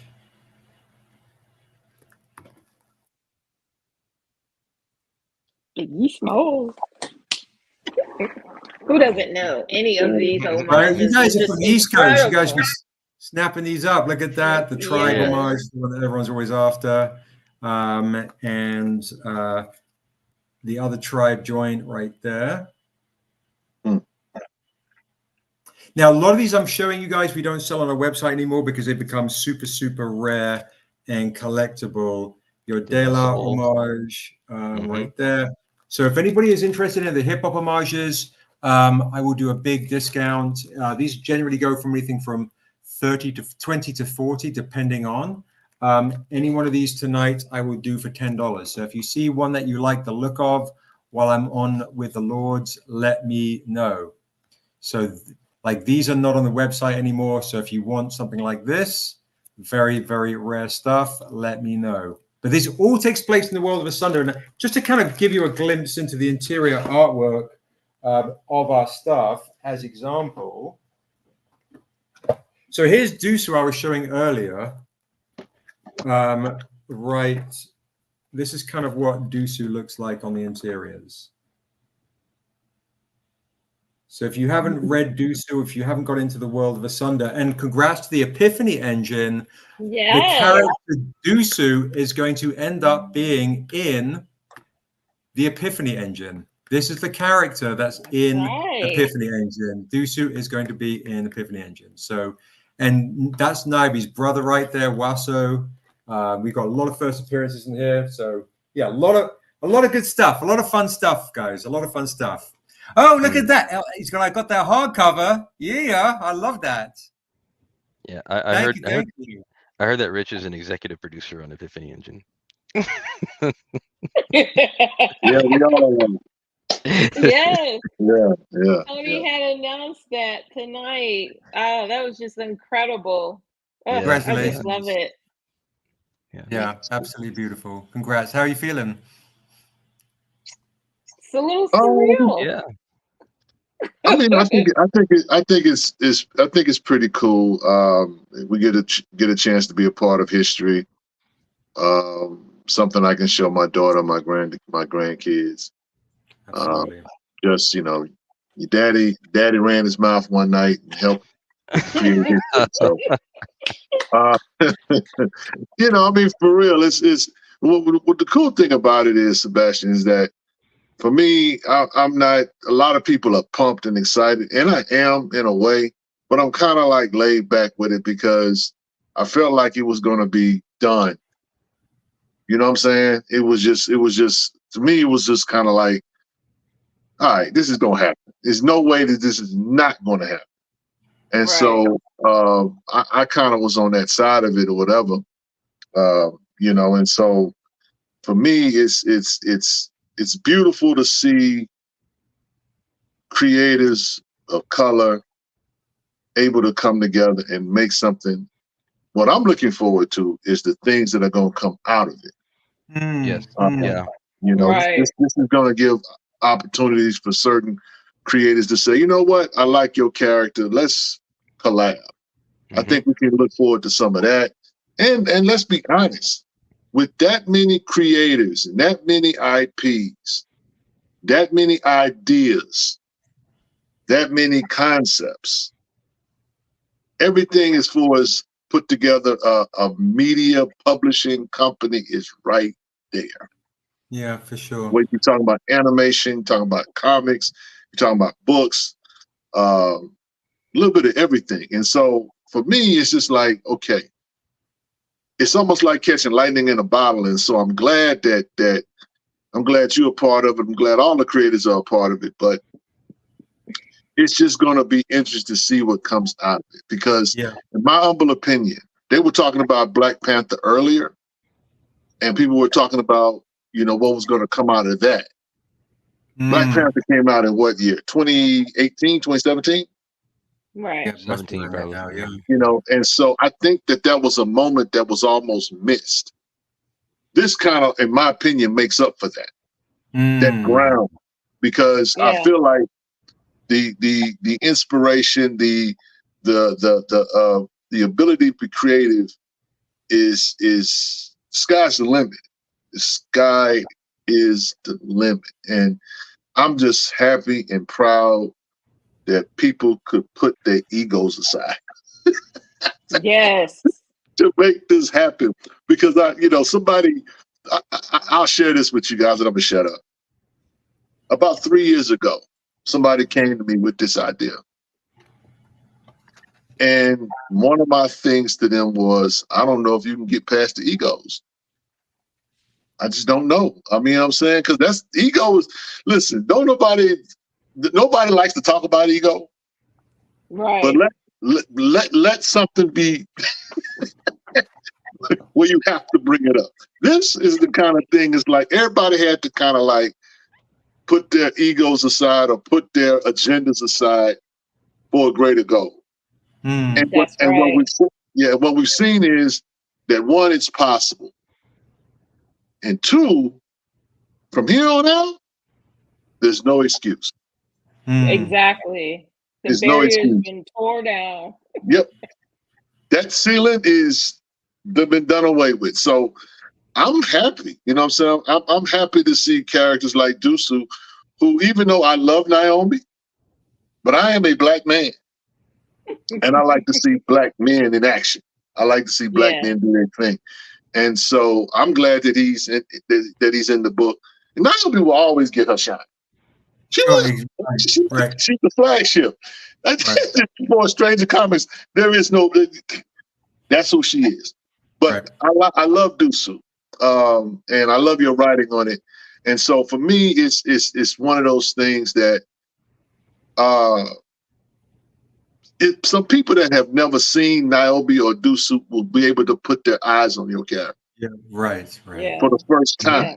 Yep. And that's the other thing too, because if you think about it, you know, you do more of the fantasy type stuff. Superhero guys may not even know about Niobe. Absolutely. They'll be able to see your character. Who put this character? You know what I'm saying? It's so many opportunities for people to discover new characters and create a frenzy around the fandom. Right. Right. DC and Marvel are in trouble. I don't think they know. I don't really think they know how much trouble they're in, because here's the thing. If we ever get it in our mind that we can really do this, yeah, then they're going to be like, you'll see a whole lot of black stuff come out of DC and Marvel after this. Yes. Because they're going to miss the boat. Right. And that's, for me, it's one of those things. I've always been of the opinion that we have everything we need in our own community. Yeah. Whether it's superhero stuff, whether it's fantasy, we have it all. It's all right here. And so it's no need to kind of go outside. There's no need to kind of search or whatever. You don't have to look for it. And let's be honest, this is the biggest telephone book. This is the biggest telephone book any creator could ever hope for to be in. Okay. Right. Yeah. Listen, you got all of these characters. You got all of these. Listen, that's probably going to be a page or two in the book. It's going to have everybody's email, phone number, and everything.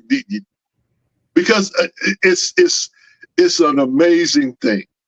Yeah, it's an amazing thing. I'm very, very happy and proud of our community. And salute to you, my brother, for doing this for 15 years. Because I know that it has not been easy, but I salute your consistency. I was telling some kids at my church yesterday that the genius of consistency is so underrated.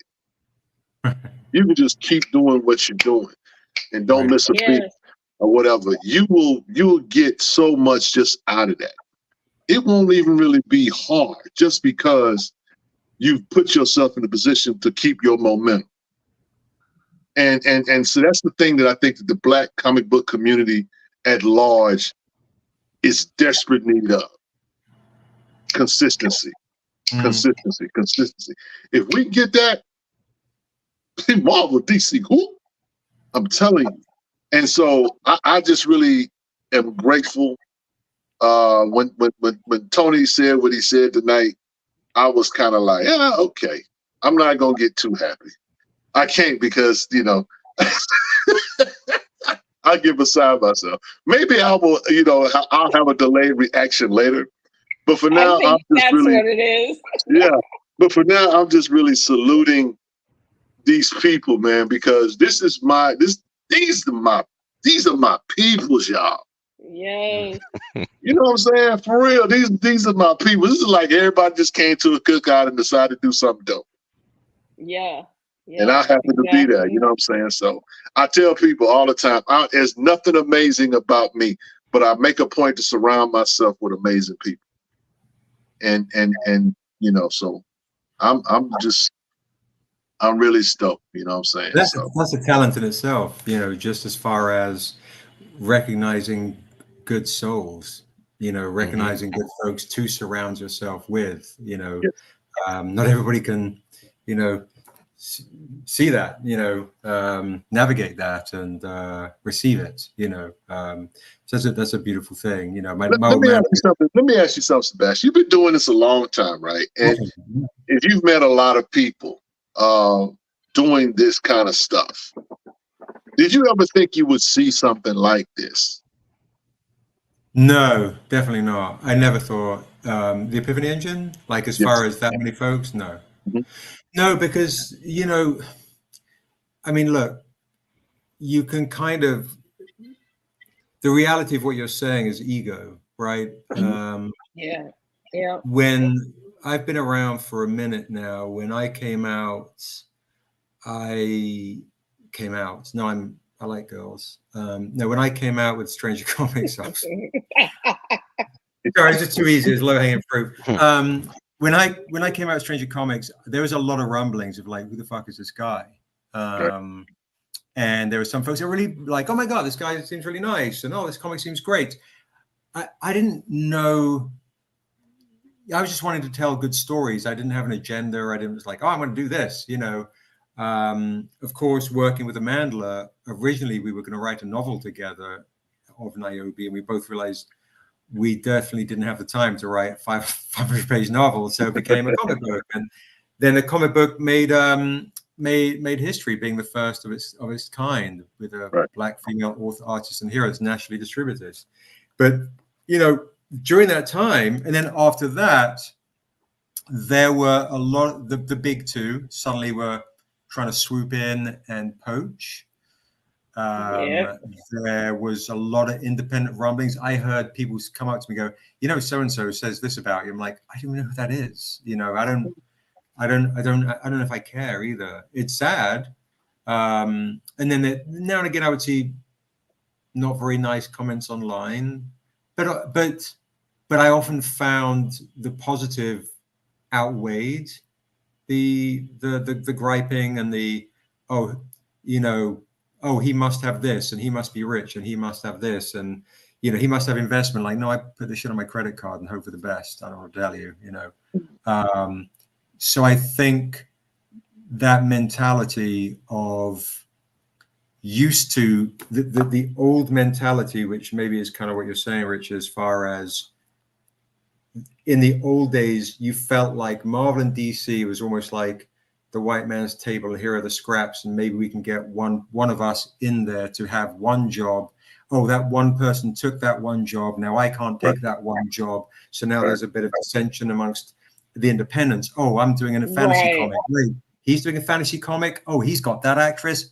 What about, I've been around, and it's this rather than, for me, I'm always like the James Brown mentality where it's like, I got mine, don't worry about his, And I always think like this: if I have $100 and my enemy has $1,000 or $1, I still have $100.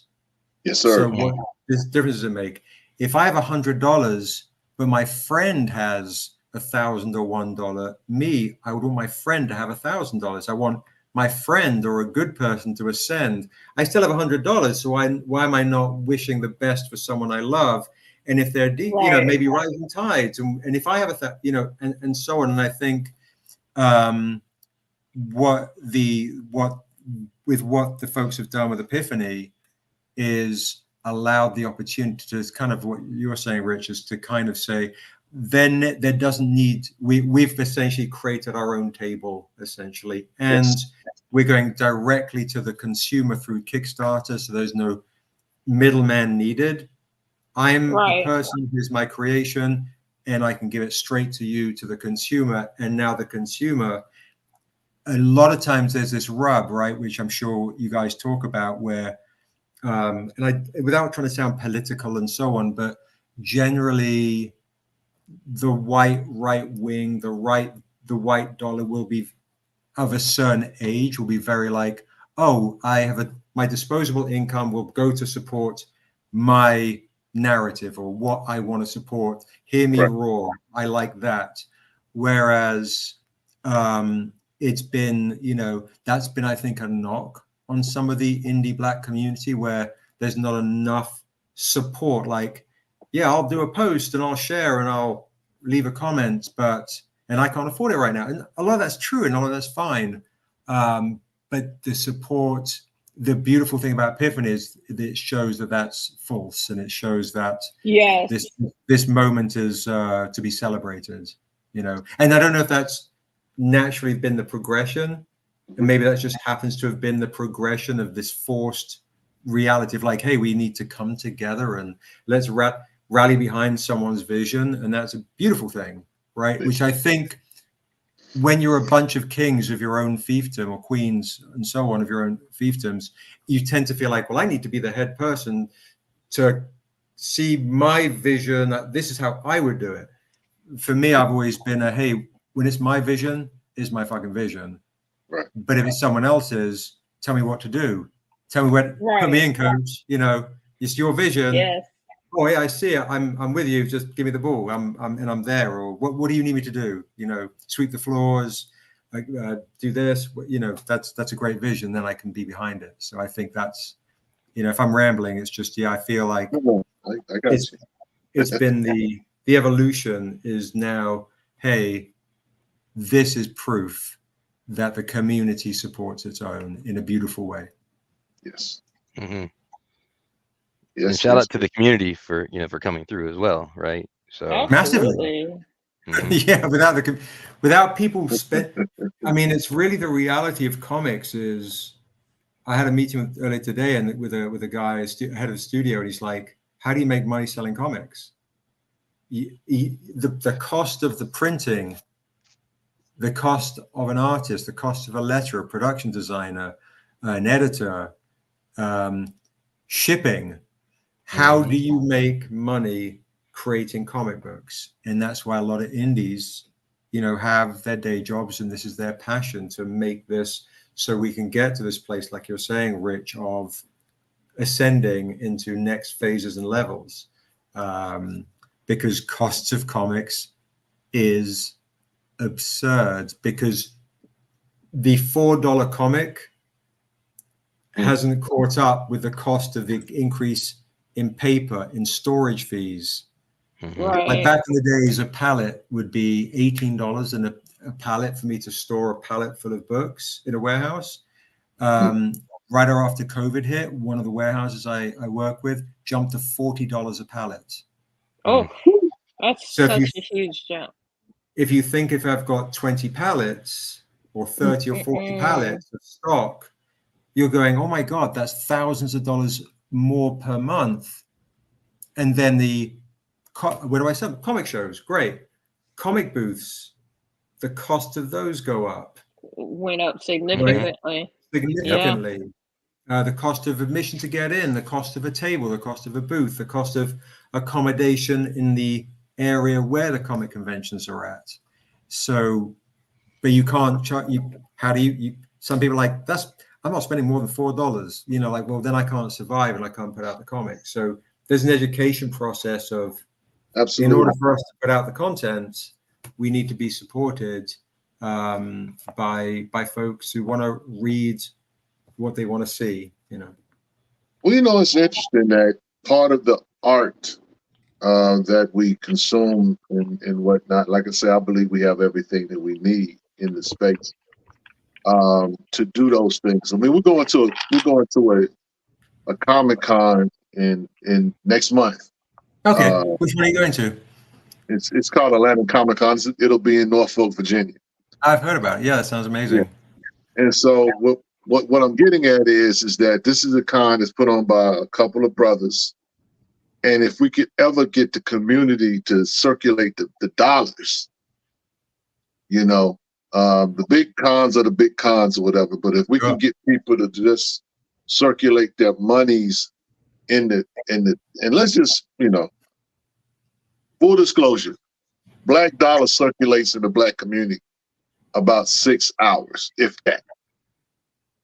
And when it really needs to circulate like 3-4 months. But that's not the case.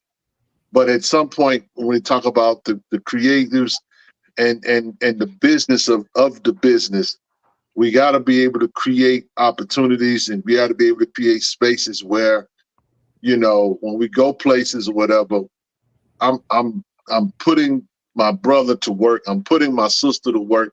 Sure. You know, they're spending money with me. I'm spending money with them. And, you know, everybody wins like that. But it's about us thinking about our community. I think that sometimes the Black comic book community is fractured because We got pockets over here. We got pockets over there. You know, one of the reasons why we created Black Comic Lords was to be able to create a community of people who would just be able to talk about something, the same things. So now that we're talking to each other, right? Yeah. We can start spending some money with each other. That's right. You know, and so again, it's like, okay, I don't need to, you know, go outside or go to Barnes and Noble for the newest fantasy novel. Right. I know Sebastian. I know Stranger Comics. Right. That's what you want. I got that for you. Right. I can spend my money there. I know this creator who does superhero comics. I know this creator that does horror comics. I know this creator that does this. I know these different artists. You want to put some art in your home. Well, I know a guy that does commissions. These are the kind of things, the conversations that we gotta have with each other, so we can have that kind of opportunity. Because again, the money's there. Yeah, it's just a matter of directing the money to the right places. Right. Why am I spending X amount of dollars over here when I know if I spend my money with you, you're going to spend some of that money with some other some brothers and sisters. 100%. That kind of thing, and the money rotates. That's the next conversation we got to have after all of this is said and done. I'm glad that we got it funded, but we got to have that conversation, because if we had that conversation, that means you're in a better position. We're in a better position.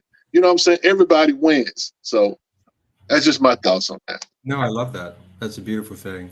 Yeah, I did. I didn't manage to get to BlurredCon this year. I did BlurredCon last year, and it was phenomenal. The community was incredible. Folks supported. It was an amazing experience. I did the inaugural Black Comics event in San Francisco with John Jennings.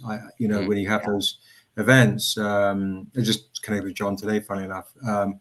They're not only grounding, but they're reassuring. You feel like you're among family, and you feel it's comforting. And there's a lot of love. And I think what's beautiful about those events is you're away from, people being online and at times being a bit touchy or a bit this, or they've had a hard day at work and they express and think all those, that shit is just out the door. You're in person, and the community feels tangible. I think I'm all for that. One thing I forgot to mention, and I believe I brought this up when you guys were being wonderfully supportive for our last Kickstarter, is the new Naibishi tribe, the one that we did for the last kick, which we have a minor advance copies for San Diego, the exclusives. We should do the Black Comic Lords exclusive for Naibishi tribe, and do that, when we drop it in retail stores, which I believe the drop will be in November. And I'll find out when the pre-orders are, because maybe that's a way also I can make a bit of dough, but I can also shove a bunch of dough towards the Black Comic Lords, and you guys are servicing an exclusive to your community, who will feel great about supporting you, and it raises more interest for all of us. So if you're down for that, then let's do a Black Comic Lords exclusive for She-Tribe. Yes. Don't worry about it. I will harass Paul. He's gonna be on the boat somewhere, but I'm sure we'll call him. Yes. Absolutely. That's what it's about. I mean, we there's opportunities and the being able to maximize the opportunities that are made available through relationships and that kind of thing. I love comics. I love comics and I love all this stuff, but I love the people a whole lot. Reach out to me too, and have whoever's essentially handling the back end of the Kickstarter, because it's a behemoth. Kickstarters are so difficult, and you're usually not accounting so much for shipping and cost of cardboard. That's where so many independent Kickstarters trip up, is the excitement for the dollar. I give you an example. So on our last Kickstarter, we just crested 100K, but I think we had about 6,000 or 7,000 people cancel their pledges during the campaign. Yeah. So you're like, oh, up and down, people or dollars? It's not dollars. Oh my God. Yeah, dollars. Yes. Dollars. Indeed. That would be amazing. And then after the campaign finished, you're like, oh, I made 100 grand. Oh my God, it's amazing. Kickstarter takes out their fee, which I think is like close to 10%. But then in dropped pledges, cards that didn't go through, there was about 750 backers, and in the first week there were 69. Well, no, there were a bit more, about 80 or so dropped pledges. Wow. So I was going, oh my goodness! And out of that 80 or so, that you're talking about $15,000. So your 100 grand is more. So I had to chase up a lot of folks, and some folks are like, hey Seb, I was just so excited in the moment, I just can't swing it now. I'm like, I get it, and some folks are like, oh, thank you, my card didn't go through, and so on. And we managed to get that number maybe down to 25, but it's still that's another operation you have to do. Yes. Yeah. Wow. Yes. And then you send the surveys out. 50% of the surveys hit people's spam folders. Then you get messages. You never sent my survey. Mine did. It went into junk pile. I had to look for it because I was messaging. I'm like, I don't know what's going on. I had to dig for it. It's crazy. It's so incredibly difficult. So if any of the folks at Epiphany have any, like, oh, hey, where do you get your bulk peanuts or your bulk cardboard, or what shipping service do you use? Have them hit me up, and I'll give them the best, our best advice possible, because those pennies, boy, they add up. And quickly too. Yeah, I often wonder if there's even more collaboration that could happen, just to make I keep on referring to the above the water, which is what we see, and then the below the water, which is what we as consumers don't see. What could be done to make that below the water stuff easier, shared load, scale, economies of scale, especially among independent Black companies, right? So they can focus on what they want to do the most, as opposed to what's interesting? I think that the digital aspect of the art has to almost take, not 100%, but I love books. I love physical books in my hand.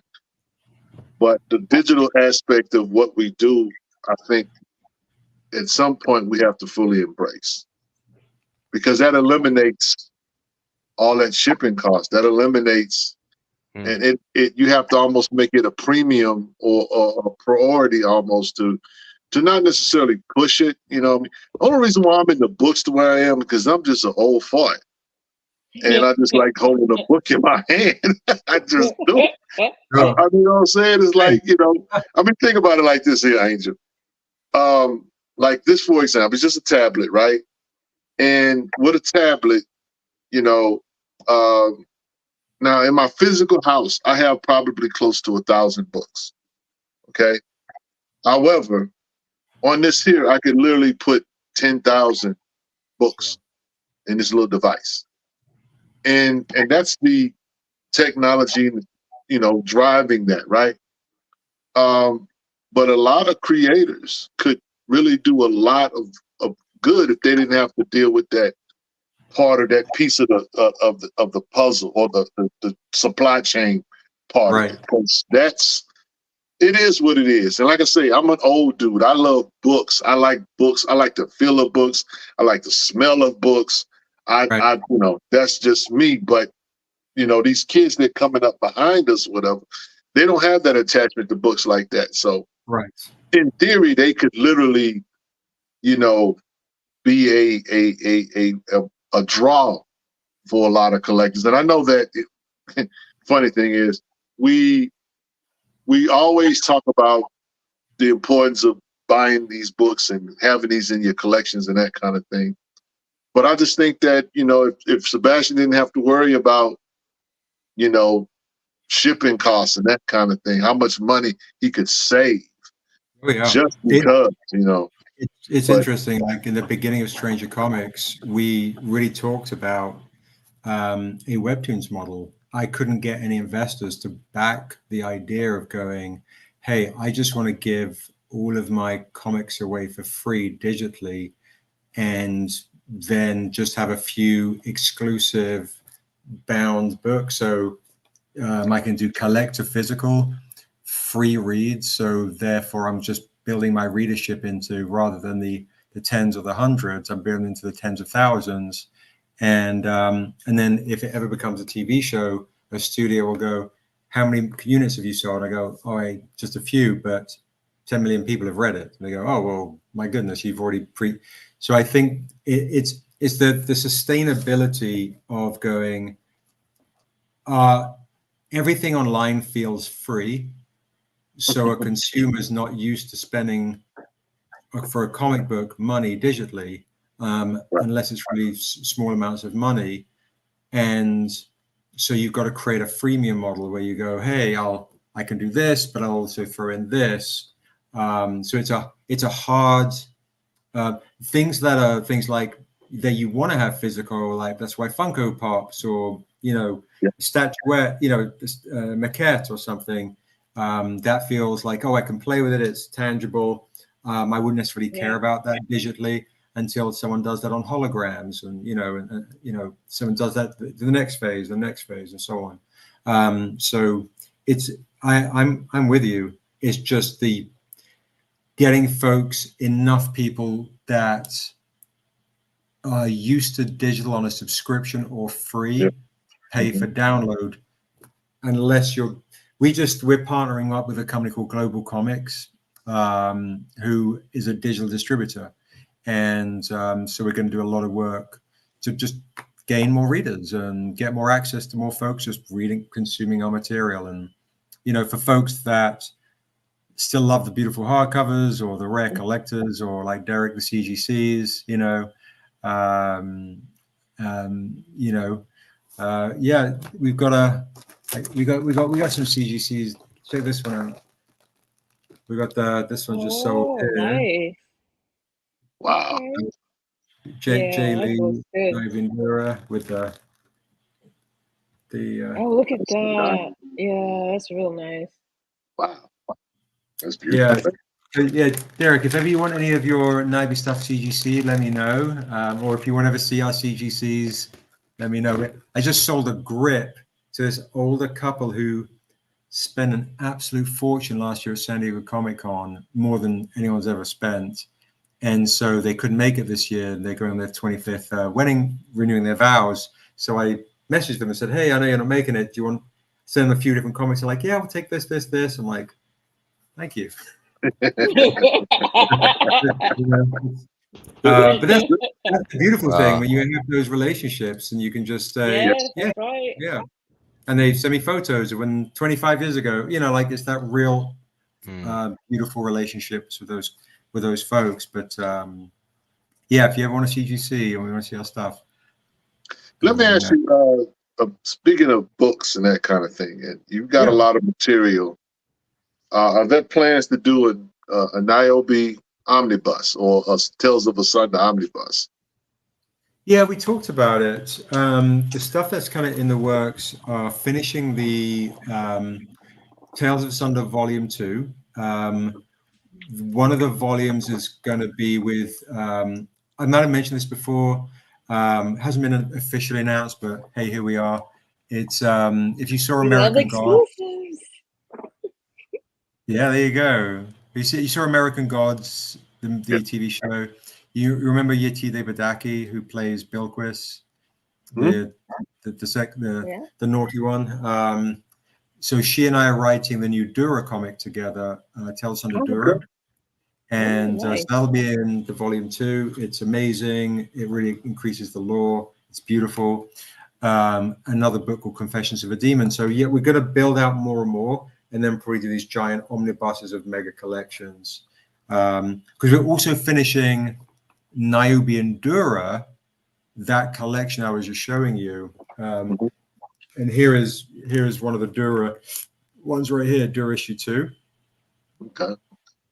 This is by Tahani Far. This is the creator of the World of Asunder. I tell you what, if anybody wants an issue 2 Kickstarter or last year's New York Comic Con exclusive with the gold, I'll do this for $20 and I'll throw in a nice rare issue 1 for free.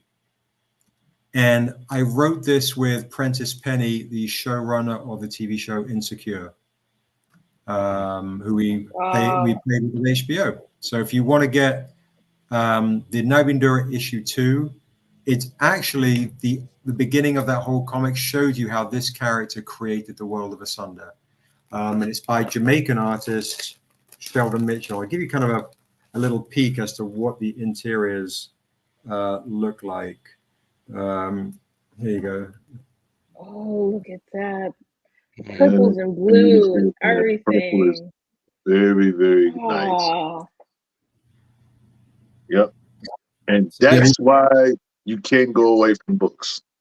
No, the visuals are everything. You know what I'm saying? I mean, that hits different when it's in a book. And, you know, the screen, that's beautiful. But that, yeah.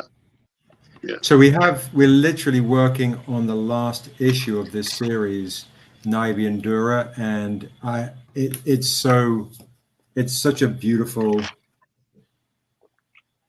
That's nice. Yep. Yes. So that collection's being finished, and folks who still, you know, who basically follow all of World of Asunder stuff, you'll see Niobe unlike you've ever seen it before. It gets we've got like a kaiju type fight going on in that last issue. We're like starts the Untamed, slow burn, and then it explodes into, you know, a really kind of the big fantasy stuff. So yeah, we plan on doing omnibuses. It's just managing, and then also, Rich, we're going to do a Art of Niobe and Asunder book. So for folks that would be nice. Sebastian, we don't care about your writing. We just want to see pictures. You're right. Yes, a good picture book. That's everything. No. Don't listen. The art in Stranger Comics is amazing. It's amazing. I cannot front on that. But no, don't get it twisted. The writing in these books is very, very good. I think people don't. That you can't listen. I'm not mad if you want to buy a picture book, but the writing. See, to me, and it's just me, and you know, you write with a poetic flair. You know, you have some, like, when if I close my eyes and I'm reading your stuff. If I thought it was a superhero comic, I think I would be reading something like Swamp Thing or something. Very introspective, very reflective, that kind of thing. And that's what art is supposed to be. And so I have no problem with nobody just wanting to see colors and stuff. But man, don't stop writing. We need the word. We need the word. Those of us that love word and reading in general, we need that part of Stranger Comics as well. So I tell you what, to that note, we've done something we've never done before in the Naibi She Tribe, which is coming to you guys to back the Kickstarter. This is the San Diego Comic Con exclusive. By the way, we only have 50 copies of this. If anybody wants this, it's $40. We will sell out of this without question at San Diego. So if you want Naibi She Tribe San Diego Comic Con exclusive, they're $40. But for the first time ever, guys, you will see we have this is a song that I wrote with the creator of Brown Sugar Fairies. Okay. And check this out. You will be able to listen to the song. Wow. Oh man, that's everything. And we have all the lyrics at the very back part of the book, which also honors my mum who passed. And so you'll be able to scan that and the lyrics themselves are peppered in key places around this beautiful book. Yeah. So thank you. That's facts.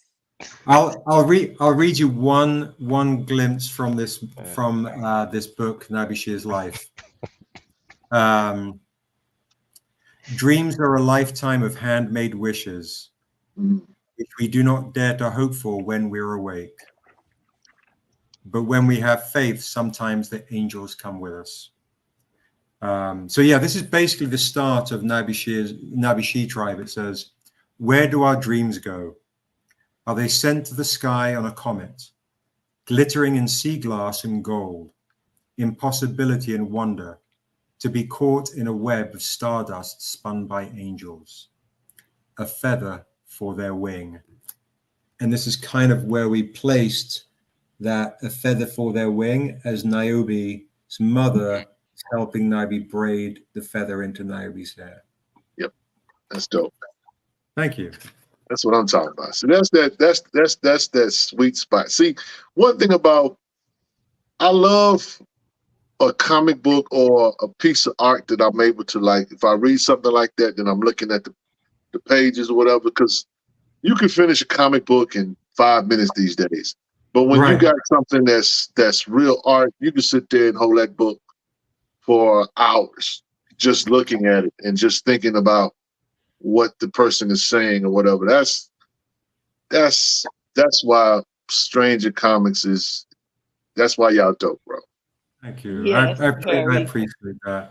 Yeah. This is yes, that's Kanan White. Yes, very rarely does he do full interiors. He does so many covers. But there you go. Look at that. So I wanted to create an homage to the original Untamed book, when the stranger walks across the desert in the Untamed, for Niobe to do the same, and to really homage those spaghetti westerns, those Japanese kind of Kurosawa movies, and play with the dialogue, which is, again, like you said, Rich, introspective. Niobe says, life's journey is not one path, pre-planned or predicted. Sometimes you must travel into the wild to find your way home. Lost behind a wall of hurt is when I cannot sleep, nor do I want to. I built that wall. For not all dreams are swaddled in feathers, born in heaven, where not all angels stayed. Some are wrought in shadow and iron, where bitter lies taste sweeter than truth, to which I sip when wrath's snake coils until my heart is pit. A doubter of dreams, a coward of destiny. Perhaps this is what my father wants, to be like him, so he can soothe my fear and hate, to wear his briar cloak, ever bleeding, where only he can pluck the thorns. But I am Galimren also. I was born in the root of the sun. Yes. That's what I'm talking. You do you have you taught writing classes at colleges? Sometimes I get, it's weird, you know, sometimes I get people that will come to my panels. I have a panel called How to Take Your Idea from Concept to Creation. They'll come to the panels and they'll go, can I hire at my school? I did that in Washington. Oh, I did that at FAMU. Okay. Keep it lit, yes. So yeah, it's funny. Now and again, I get a professor reaching out and say, hey, can you come and teach? I haven't actively pursued it, but now and again, I'll have a university go, hey, I heard your panel and can you come and teach? I did it at a video game university in Sweden for 2 weeks. It's but yeah, it's actually something I think I enjoy the most, is teaching and folks how to write and how to create, how to help them on their way. Yeah, that's dope. I mean, you know, the reason why I brought that up is because, you know, I think that the written word today, I won't say that it's a lost art, but we don't really have the same writers we used to have, if that makes any sense. I tell people, you know, if you are someone who loves art or whatever, you can look at somebody's art and tell that that's somebody's. if you read somebody's words, you ought to be able to tell who that is. It's like I tell people, I say, you know, when yeah, because when it's like, and I always bring up Toni Morrison. You cannot just mistake Toni Morrison for anything else.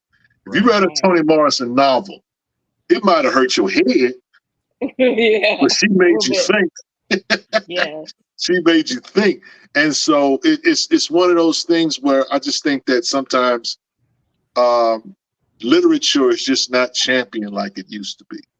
I agree, and so that's why I asked that question, because I'm like, man, there was a time when, you know, you could read a book or whatever, right? And you read the story, but yeah, tell me a story, but kind of, you know, give me some pictures, give me something to think about. You know what I'm saying? Let me find something while I'm on my way somewhere.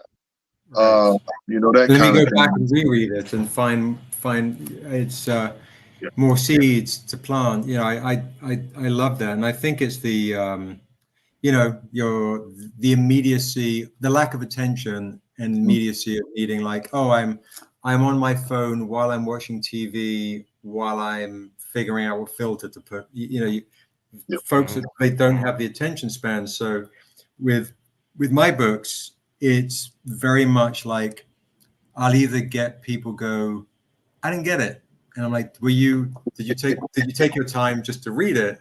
Because if you do, you'll probably get it.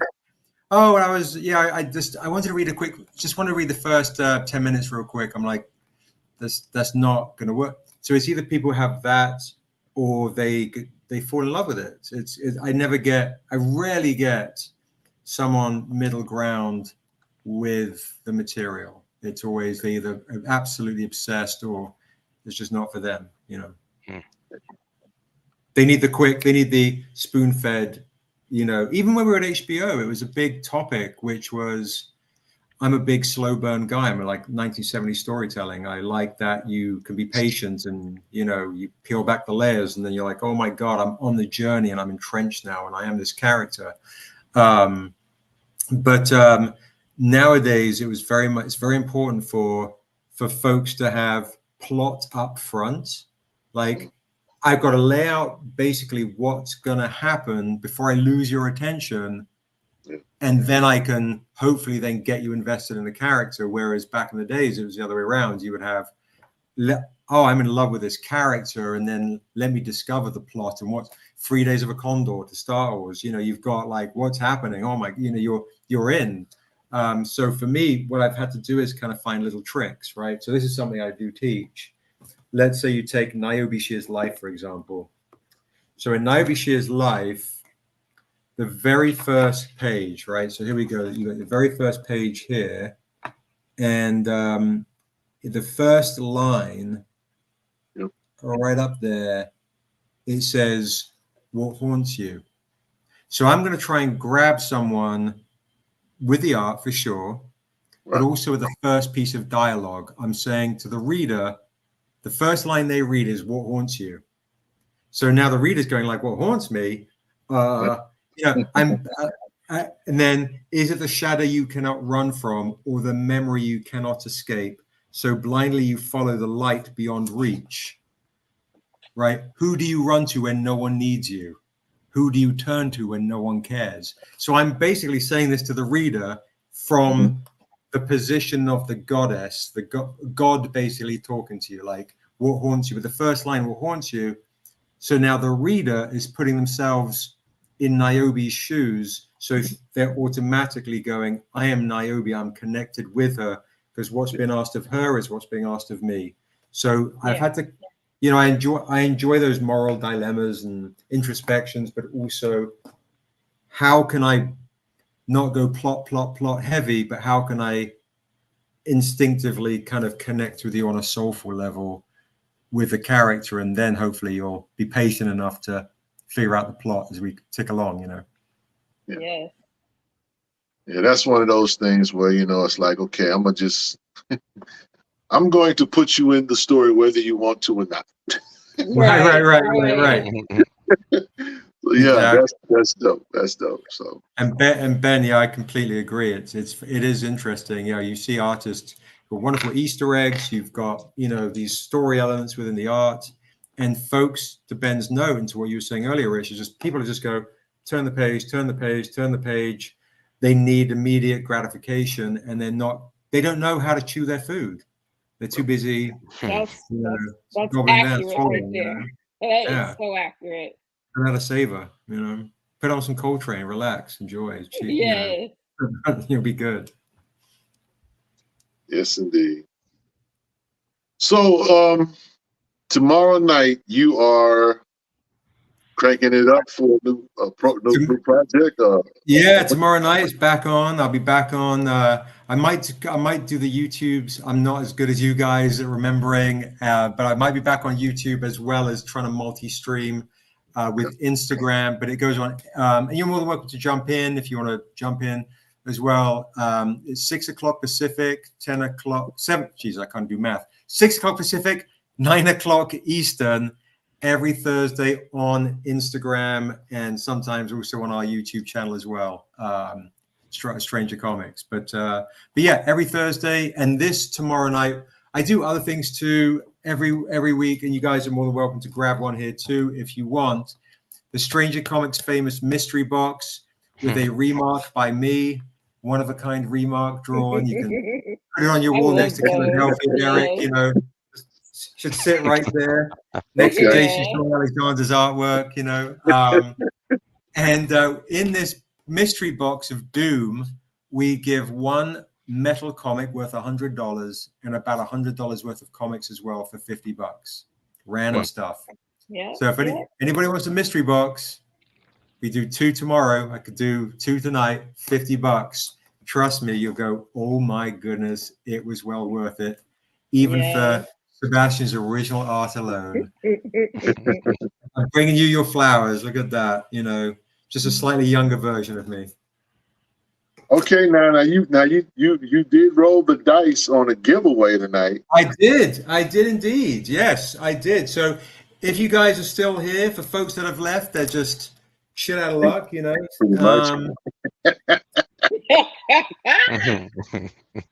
So folks that are still in the chat, pick your number from 1 to 100, please, in the chat. Folks, write down your number 1 to 100 for the dice. I roll these percentile D&D dice. It's 1 to 100. Pick a number from 1 to 100. Then the winner tonight is going to win this rare comic. We will ship this to you for free. So we got 76 from Vagrant, 36 from Marijuana Williams, Angel with 4. And there were several people earlier in the show too. So what I'll probably do is I'll probably just put an ending line on here just before you pick the number. So and then is this gonna go to the person that gets closest, or do they have to be spot on? No, we're all night. Yeah, person who gets closest. Okay. And then there you go. Yeah, exactly. Yeah, no, I was teasing. That's fine. So yeah, person that gets closest, and if we have a split tie, I'll do 2 of these because, you know, I'm a gentleman. You know, I'll make sure two folks get it. So all good. Okay. So yeah, and if you want, Derek, you're nicer than me. If you want to basically scroll through and see if there's other numbers as well, I'll put it in the chat. What that number is in a second. And then also, folks, what I can do for you as well, if anybody wants to get the first Untamed graphic novel, these are normally $60. I will do this for you for $30. So if you want to get into the world of Asunder, where you first meet Niobe and you want to get the whole thing, I'll do this for half price, guys. This is painted by the artist Peter Bergting, who does Lord of the Rings in Sweden. The artwork is pretty phenomenal, and it'll get you into the world of Asunder. I'll do this hardcover or Dusu or Niobe for $30 instead of $60. And you can get into the world of Asunder. That'll be the last kind of Black Comic Laws deal tonight. All right. Okay, we've collected a fair bit of numbers here, so All right. I'll just I have have to quickly do the math and run through all the Okay, numbers. I'm gonna. Shall I message you? Yeah, hold on a No, second. I'll do that. Okay, I'm in gonna put the private ending chat? line in. Okay. So anything that comes in after this line, then I'm gonna hit the button on in about 3 seconds. It's too late. So 3, 2, 1. All right. End in line. Okay. And then There we go. All right. So I'm popping this into the private chat, the number, Derek, and then you can. Uh-oh. I think I know who won. Okay. I'll just type the number in the chat here. Is that okay? Yeah, it's fine. Yeah. In the live chat? Okay. So the number is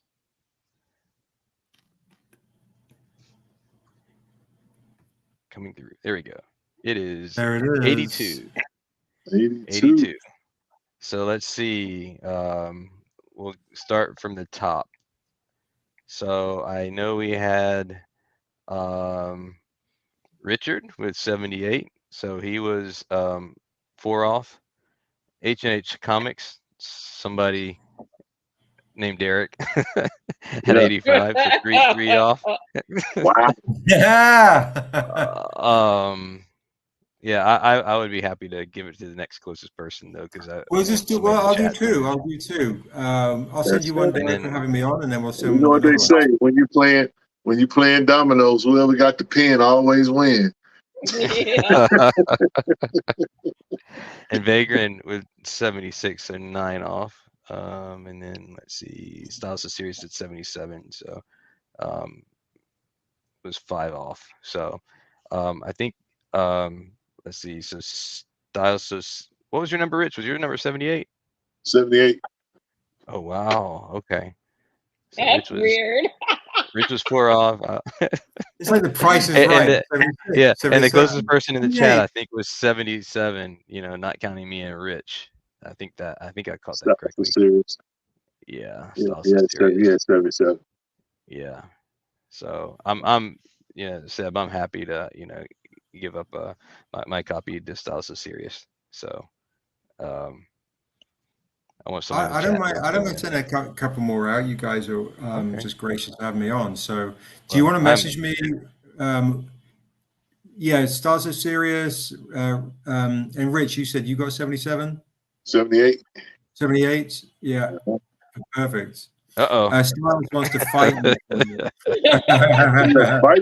on, bro. Really? It's too hot to be fighting over there right now. So all I need is everyone's address. And I totally forgot to actually put down the Stranger Comics YouTube channel so folks can give us a follow like an idiot. Oh, yeah. Yeah, let's do that. We'll add that real quick. That's easy. Put that in the chat. Put it in. Good Lord. And then Star So Serious, what I need from you, fam, is if you could follow Stranger Comics on Instagram and send me a DM with your address. And Kevin Pitts wants the Dela and the 2 tribe covers. You got it. Thank you, Kevin. So Kevin Pitts, if you want the 2 tribes and the Dela, I actually believe I have, let me just have a quick look. I have 2 versions, I believe, of the Dela. One is in black and white, and one is in color. So if you want just the color, let me know, or the black and white, or you want both, that's fine too. This is also features young Dusu, young Waso, and young Unsil, and Dura's in it too. So all I need from you guys, Star So Serious and Kevin, is your email address and mailing address. Because Kevin, basically what we do is we just send you the invoice and then we ship it out to you. And Kevin, let me know if you want them signed or clean. And Angel, do you want yours signed as well, or do you like yours clean for the biggie? Oh, signed, please. Signed, you got it. Signed for you, cool. And Kevin, yeah, let me know, Kevin, if you want signed or clean.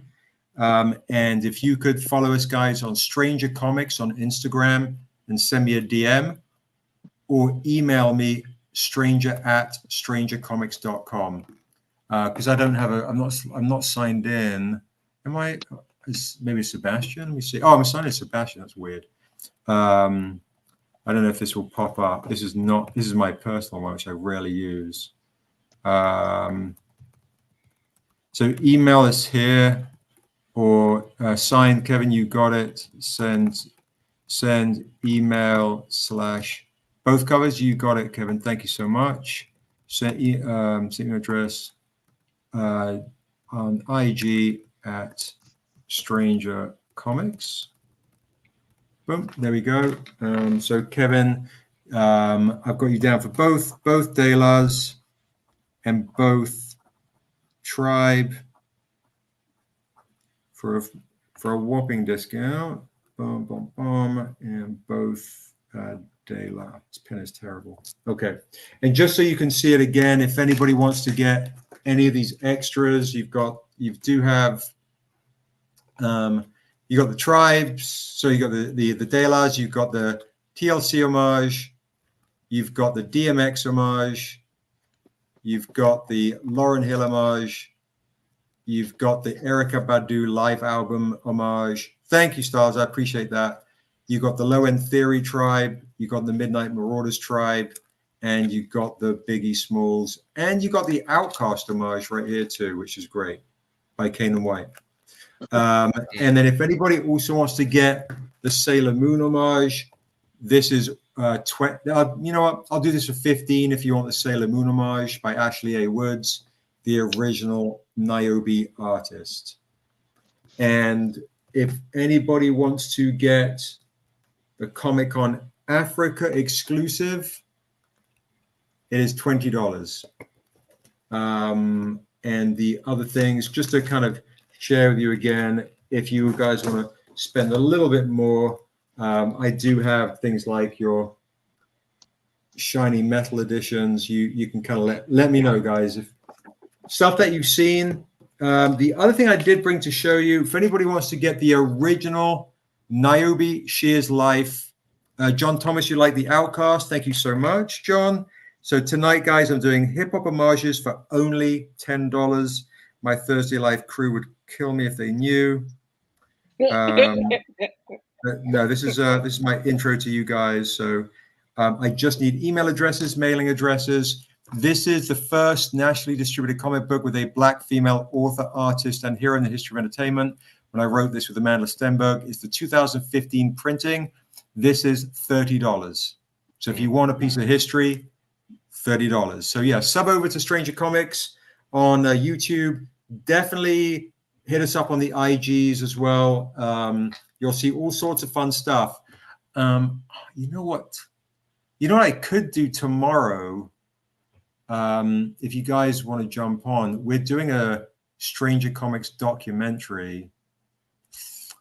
There's a rough trailer that's been going on for about a year. It's funny because Phil is doing his comic documentary. There's a documentary on me and Stranger, and it's got a lot of amazing interviews and filmed in South Africa, filmed in all the cons. You know, the life and times of being on the grind, doing this thing. I can't imagine that grind.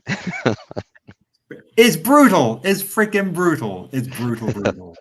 We're back to driving trucks next week to San Diego, you know. Yeah. So John Thomas, what I need from you, bro, is just DM me on Instagram. And I will, once I'm off, I'll just send the invoices. I'm not loads tonight, so I can let's see. I'm on my Instagrammies now. So Richard, I'm gonna follow you back. Styles, I followed you back. Yeah, John Styles, I've got you on Instagram. Just DM me your email address and mailing address. Same for you, Richard. And Yes, I'm doing it. Perfect. Thank you so much. Anyone else that wants stuff, guys, email me at Stranger Comics. But what's easier is, and real quick, is if you're on Instagram, go to Stranger Comics, send me a DM there. Spock Jenkins, thank you. You like the Navy Shears Life for 30. You got it. And then I've got Kevin wants everything signed. This pen just sucks. Let me get a better pen. Aww. Terrible. All right, so So sign for Angel, sign for Kevin. John, let me know if you want your signs. Spock Jenkins, thank you so much. The original Niobe Shears Life. G for 30. Let me know, Spock, too, if you like yours signed, if you like yours clean. So yeah, guys, just message me on IG, give me a follow, I'll follow you back. Thank you so much. Oh yeah, look at that. Marijuana just follow me. Thank you. I'll follow you back too. And yes, sign for John. You got it. Sign for John.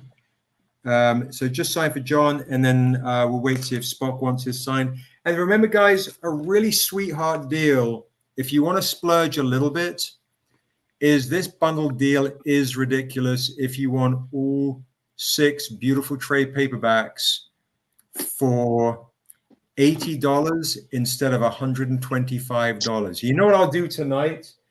I'll do something fun. I'll throw in the new Tales of Asunder 2. So that's $145 for only $80. There you go.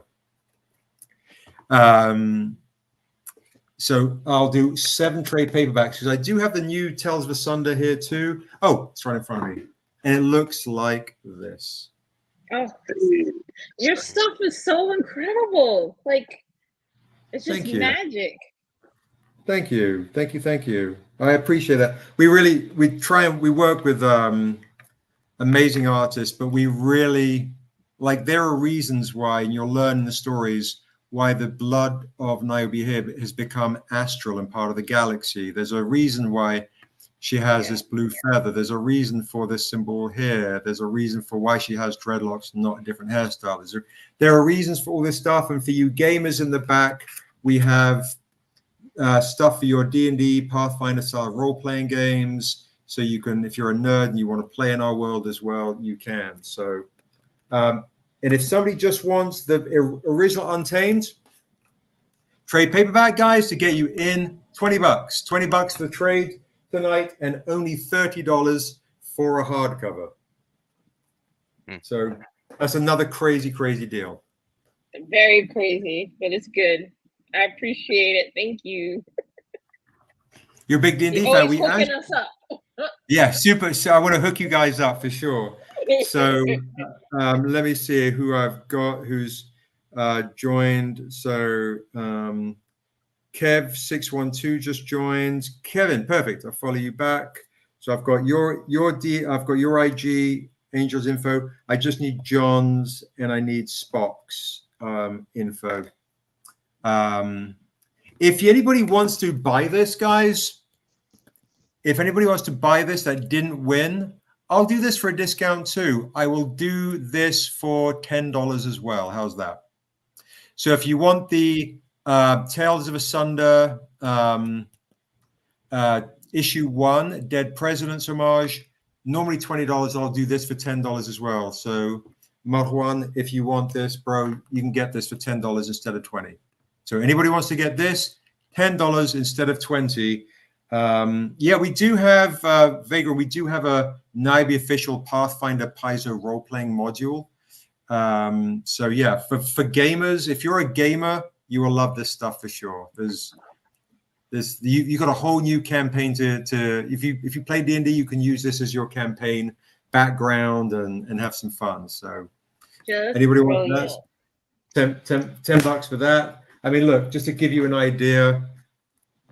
There you go. More stuff. Oh, that's nice. By Kane and White right there. Yeah. We have a Hulk 181 homage featuring this character here. And we have a Conan the Barbarian homage as well lurking around. Oh, here we are. Check this out. You remember the old classic Conan the Barbarian movie? Yep. Yes. So there's your yeah. same. There you go. There's your Frank Frazetta Conan the Barbarian homage right there. Just like the poster. Good stuff. Good stuff. Good stuff. Thank you. Thank you. Amazing Thank you. stuff. You know what, Thanks, guys? We got to get on out of here, man. It's getting late. Yeah, super late. Indeed, indeed. Eyes are heavy. And say we thank you for coming, Sebastian, and enhancing tonight's Wednesday wrap up. We appreciate you, and we'll definitely pop in on tomorrow night and see what you got going on. I'm interested in the documentary for sure. Awesome. Billy Madness tomorrow for sure. Yeah, a lot of people be on IG. Most of my fans come on IG. Yeah. And listen, for those of you who have never done a Sebastian live IG show, he gave a few things. He go crazy when it's just him. Yes, he does. He go crazy. He go ham. So if you like the deals you got tonight, I'm pretty sure you're gonna love him tomorrow night. So y'all stay tuned. Tune in tomorrow night. Check out his YouTube channel, Stranger Comics, and all his social media stuff. So, but yeah, we got to get on out of here. Derek. Yeah, for sure. Thank you. Thank you for joining us tonight, Sebastian. We appreciate you. Thanks, we're going to go on and get out of here. And thank you to the chat. Yep. Thanks, guys, for hanging out with us on tonight. Thank you. We will see you this Sunday. If the creek don't rise, we'll see you Sunday night. Real talk with Rich. All right, take care. Bye, guys. Good night. Good night. Y'all be blessed.